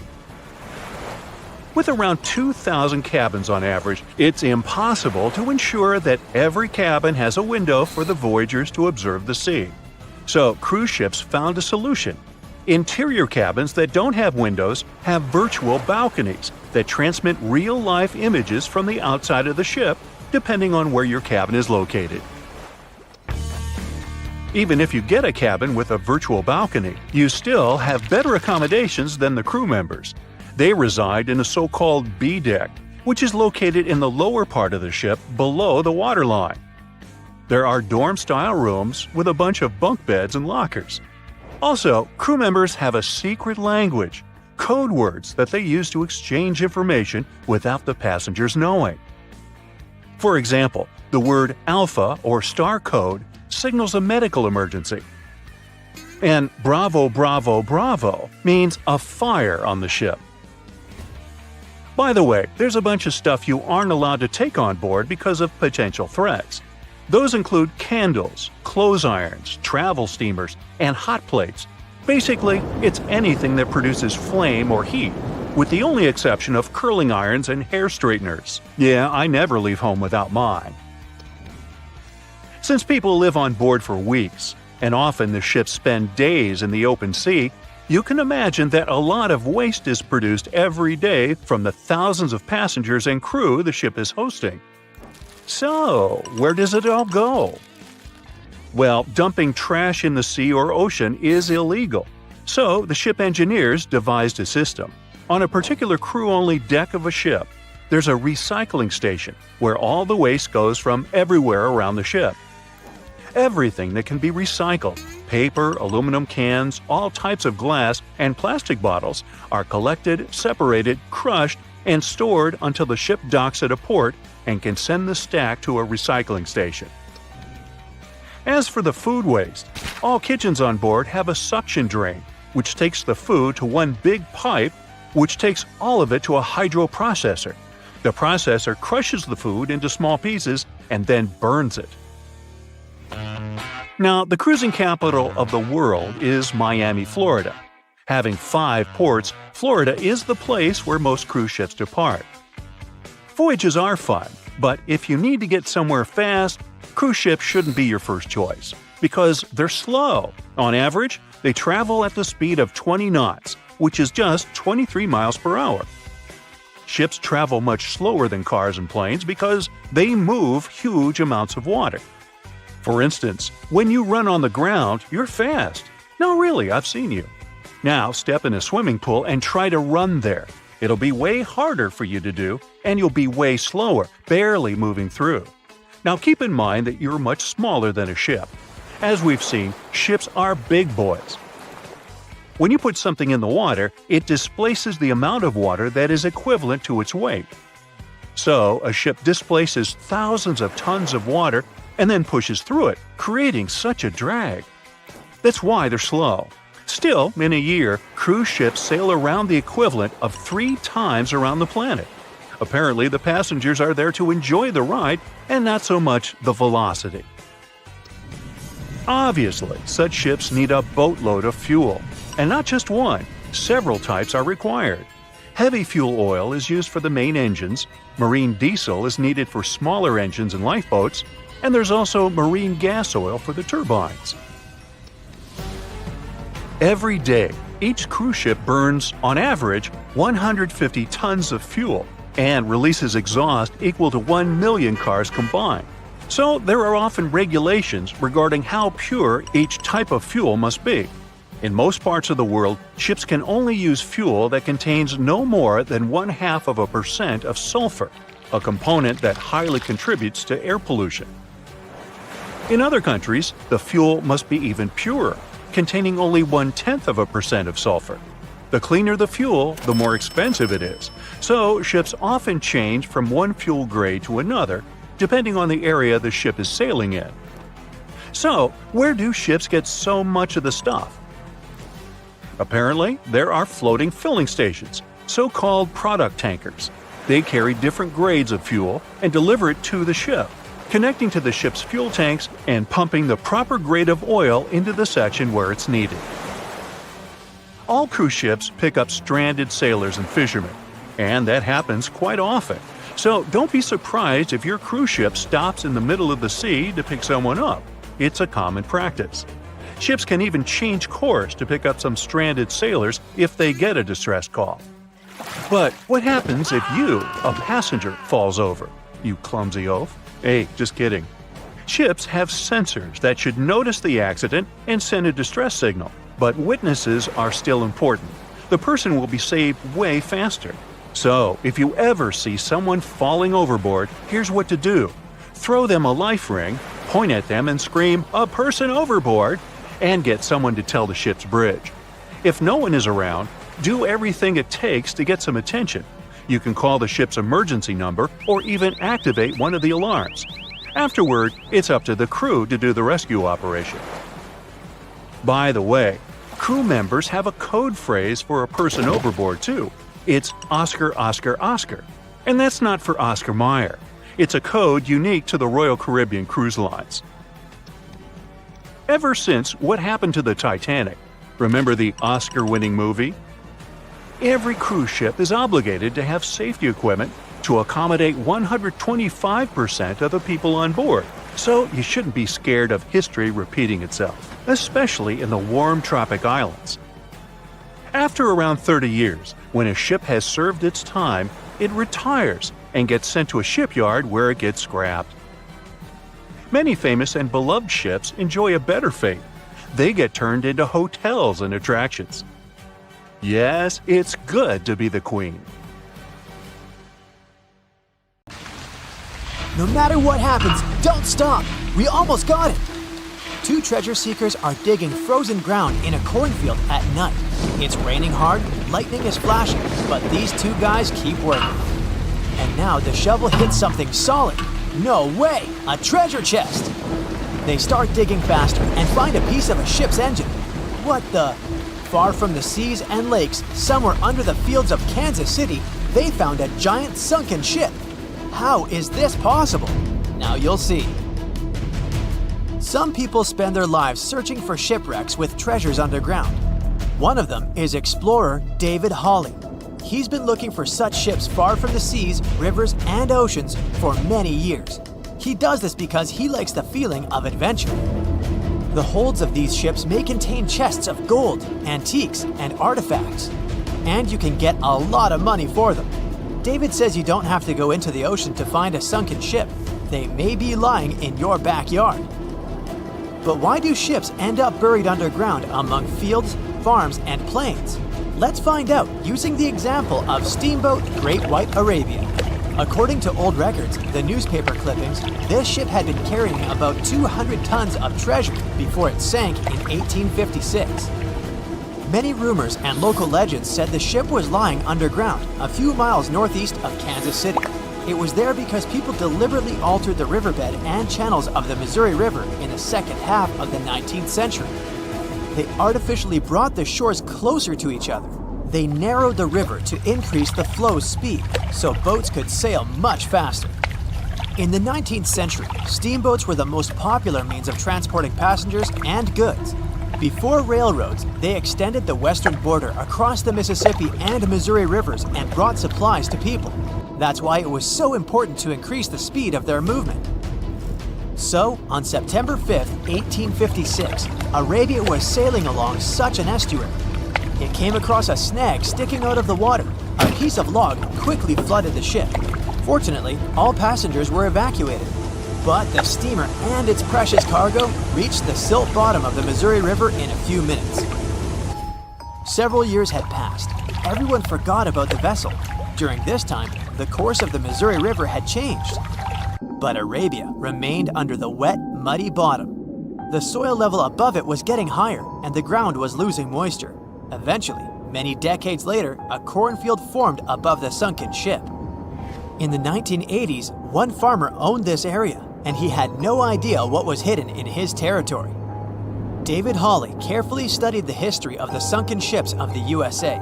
He knew that hundreds of steamers had gone underwater all over Missouri, but most of all, he was interested in Arabia, as there were rumors that it was filled with gold and other valuable things. The territory of cornfields in Kansas was vast, but David Hawley knew how to search properly. In 1987, he started working, first together with his brother and father. They collected all the clippings from old newspapers they could find. They were looking not only for information about the steamer, but also for maps of the Missouri River. They tracked its historical changes, checked the dates, and identified a large area where the steamer sank. Next, they used electromagnetic testing and other geological stuff to study the soil and find the right place. They searched for differences in ground moisture and density. Then, they went through the territory with powerful metal detectors. And so, by the fall of 1988, they had determined the location of the steamer. Arabia was the size of a football field. This gigantic vessel lay 45 feet underground, 4 stories down. But before they started excavating, they had to ask the owner of the cornfield for permission. For the farmer, this news was a big surprise. He agreed, on the condition that the excavations would be completed by spring so that he could sow a new crop. Digging a giant ship in winter is much more difficult and expensive than at other times. It includes additional equipment, electricity, and heating costs. The team worked day and night. They financed the excavations out of their own pocket. Each invested more than $10,000 and took out a bank loan. Finally, they noticed the first details of the ship. The shovels hit the huge engine boilers and the deck. The goal had been achieved. Most of the cargo lying inside the sunken ships is covered with rust, shells, mud, and is badly damaged. The contents of Arabia were in excellent condition, considering that the ship had sunk 130 years prior. Unfortunately, they didn't find the chests of gold. Still, they got several tons of other valuable cargo, household items of people who lived in the middle of the 19th century. It was a time capsule. The ship was carrying supplies for hundreds and thousands of people, and all these things were perfectly preserved. For example, they could clearly see the brand stamp Goodyear Rubber Company on one rubber shoe. The longer the excavations continued, the more things David and his team found. In the barrels, they found plates from the 19th century. They were intact and usable. Also, there were clean clothes, thousands of pairs of shoes, harpoons, frying pans, and umbrellas. The ship was carrying cargo to supply about 16 small towns. Yes, it's not gold, but such artifacts are also precious. The contents of the ship could be worth millions. However, the crew wasn't going to sell these things. They made a museum on the site of a former fruit market in Kansas City. If you go there, you will immediately feel like you're in a department store of the 19th century. There are thousands of items in good condition. Even the matches here are dry enough to light up. It took David many years to present the entire collection from the steamship. He values each of the items and doesn't want to sell them. Anyone can come here, pay for a ticket, and find themselves in the past. Who knows, maybe there's an old ship hidden in your backyard too. Geologists found an older vessel in the hot desert of Namibia in 2008. This ship sailed back in the days when pirates scared sailors on the seas, and now it's inside a dried-up lagoon. The ship sailed from Lisbon in 1533 and disappeared with the crew near a small diamond mining town. After almost 500 years, the hull had been badly damaged. Only the carcass of the ship remained, but the treasure hidden inside the vessel stayed intact. They carefully studied the boat for a long time, trying not to ruin anything. And then, 5 days later, they found a big old chest in the hold. Carefully opening it, they found gold coins there. Thus, the cost of the ship was estimated at about $10 million. The exact cause of the shipwreck is unknown, but experts believe the ship was destroyed by heavy cargo and bad weather. It went to the bottom of a lagoon that later became a desert. Some find an airplane in their backyard, others discover a ship, and one man found a passage to an ancient secret city in his house. This happened in Turkey in 1963. The owners of the building decided to make repairs. He went to his basement and knocked down the wall to turn this place into a living room. And so, behind one wall, he found a tunnel leading underground. The man thought it was some kind of a secret chamber. He went down there and realized it was something much more than that. It was an ancient city 18 floors deep. People built it in the years 780 to 1180 as a refuge from weather disasters and the invasion of enemies. This place also includes many underground tunnels that stretch for several miles in different directions. People could get to the town from different points using secret passages leading to these roads. The city can accommodate about 20,000 residents, livestock, and tons of food supplies. Archaeologists have also found a chapel, schools, stables, and public kitchens there. Ships have been around for at least 6,000 years, dating back to ancient Egypt. In the beginning, they were used for trading and exploring. Ships as an attraction became a thing only a bit over 100 years ago, but the first cruise ship wasn't the infamous Titanic as you might think. The first cruise ship that took passengers on a voyage was a German ship called Prinzessin Victoria Louise back in 1900, and it served for 6 years. Modern ships are of course more advanced, but they still have a limited lifespan. They usually serve for about 30 years. A ship much older than that isn't considered safe and stable anymore due to the metal fatigue, most often of the ship's hull. After ships finish their lifespan, they retire and get sent to a shipyard, where they get scrapped. Most famous and beloved ships have a better fate. They get turned into hotels and attractions. Since ships are extremely expensive to build, no wonder that they are so huge, often as long as 3 football fields and as tall as 20-story building. The companies want to accommodate as many passengers as possible, because it means better profits. Also, cruise ship cabins are built separately from the ship, because otherwise there wouldn't be enough space for the construction. They're added to the vessel already in the shipyard, where the ship is put together. Quite often, different parts of the ship are even built by different companies. Voyages are fun, but if you need to get somewhere fast, cruise ships shouldn't be your first choice, because they are very slow. On average, they travel at the speed of just 23 miles per hour. Ships travel way slower than cars and planes, because they move huge amounts of water. Move on the ground and you're fast. Now step in a swimming pool and try to run there. It'll be way harder for you to do, and you'll be way slower, barely moving through. Now keep in mind that you are much smaller than a ship.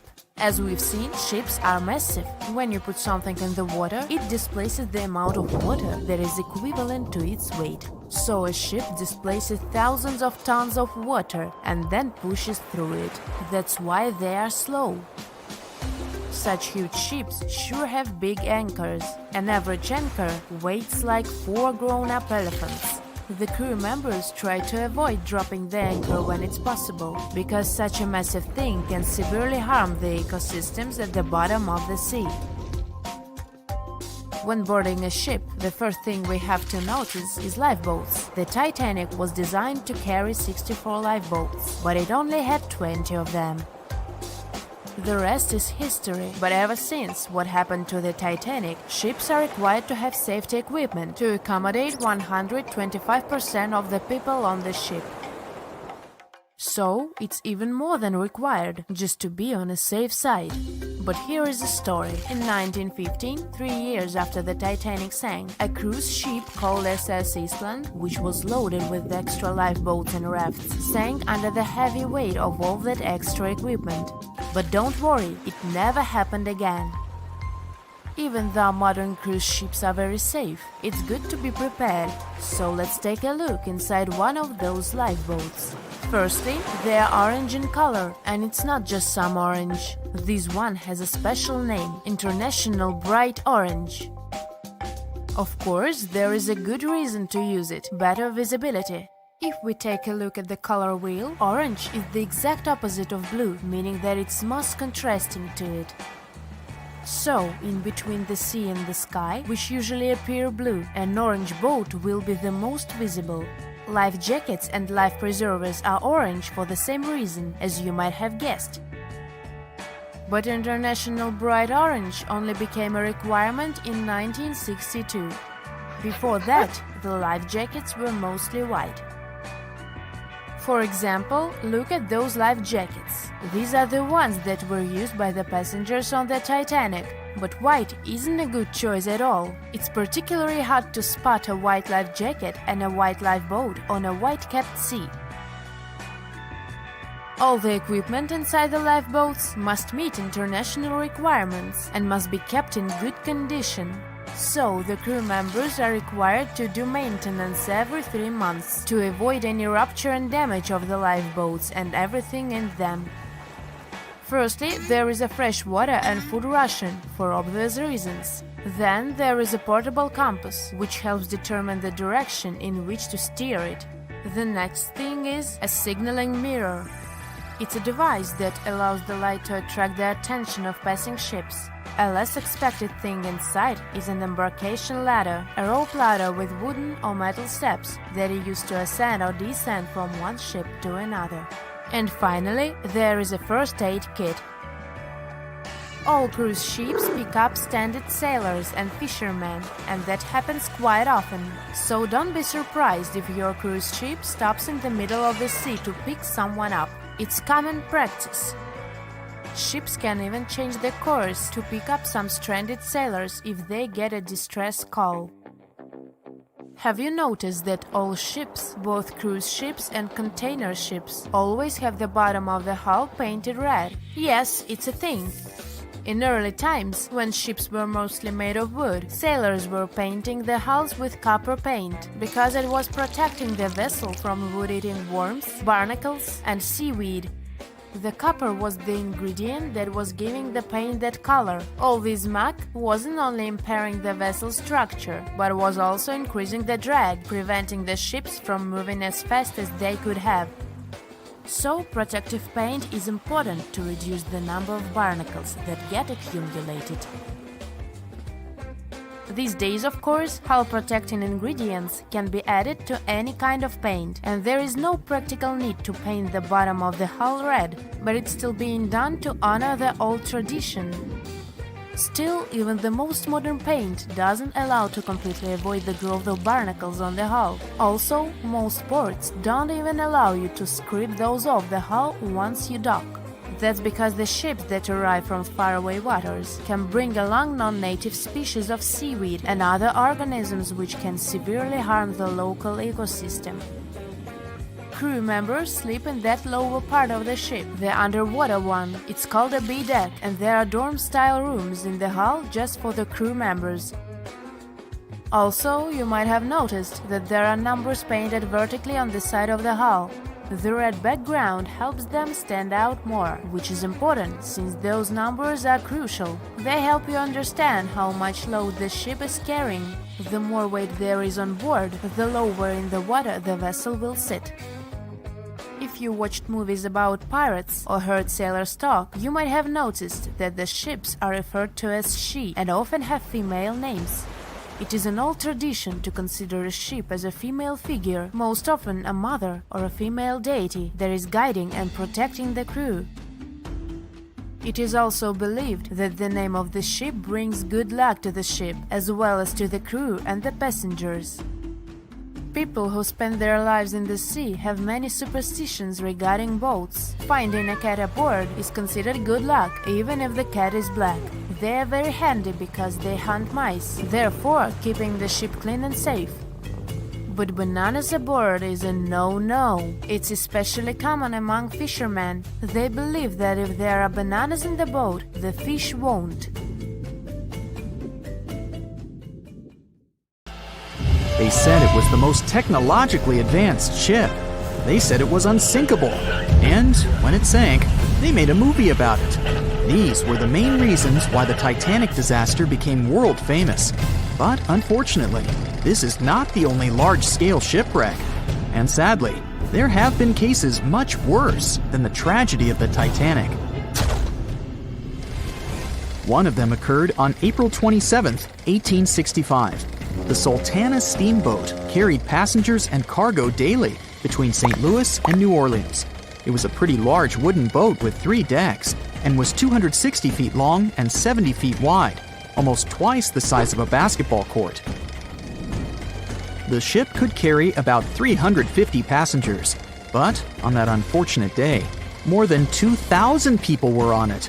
On April 23rd, she was making a routine voyage from New Orleans when it broke down. Something was wrong with the boiler, so the vessel docked in Vicksburg for repairs. At the port, the ship's captain, James Cass Mason, found out about an excellent opportunity to earn a lot of money. All he needed to do was to transfer a large group of former prisoners to the north. The captain agreed to do it, but the problem was that the boiler required a lot of time to repair. Mason was afraid that his competitors would take the job, so he decided to sail despite the malfunction the ship had. He patched up the holes in the boiler instead of a big repair and invited all the ex-prisoners on board. So, there was a broken boiler, an excess number of passengers, a lack of lifeboats, and not the best river conditions.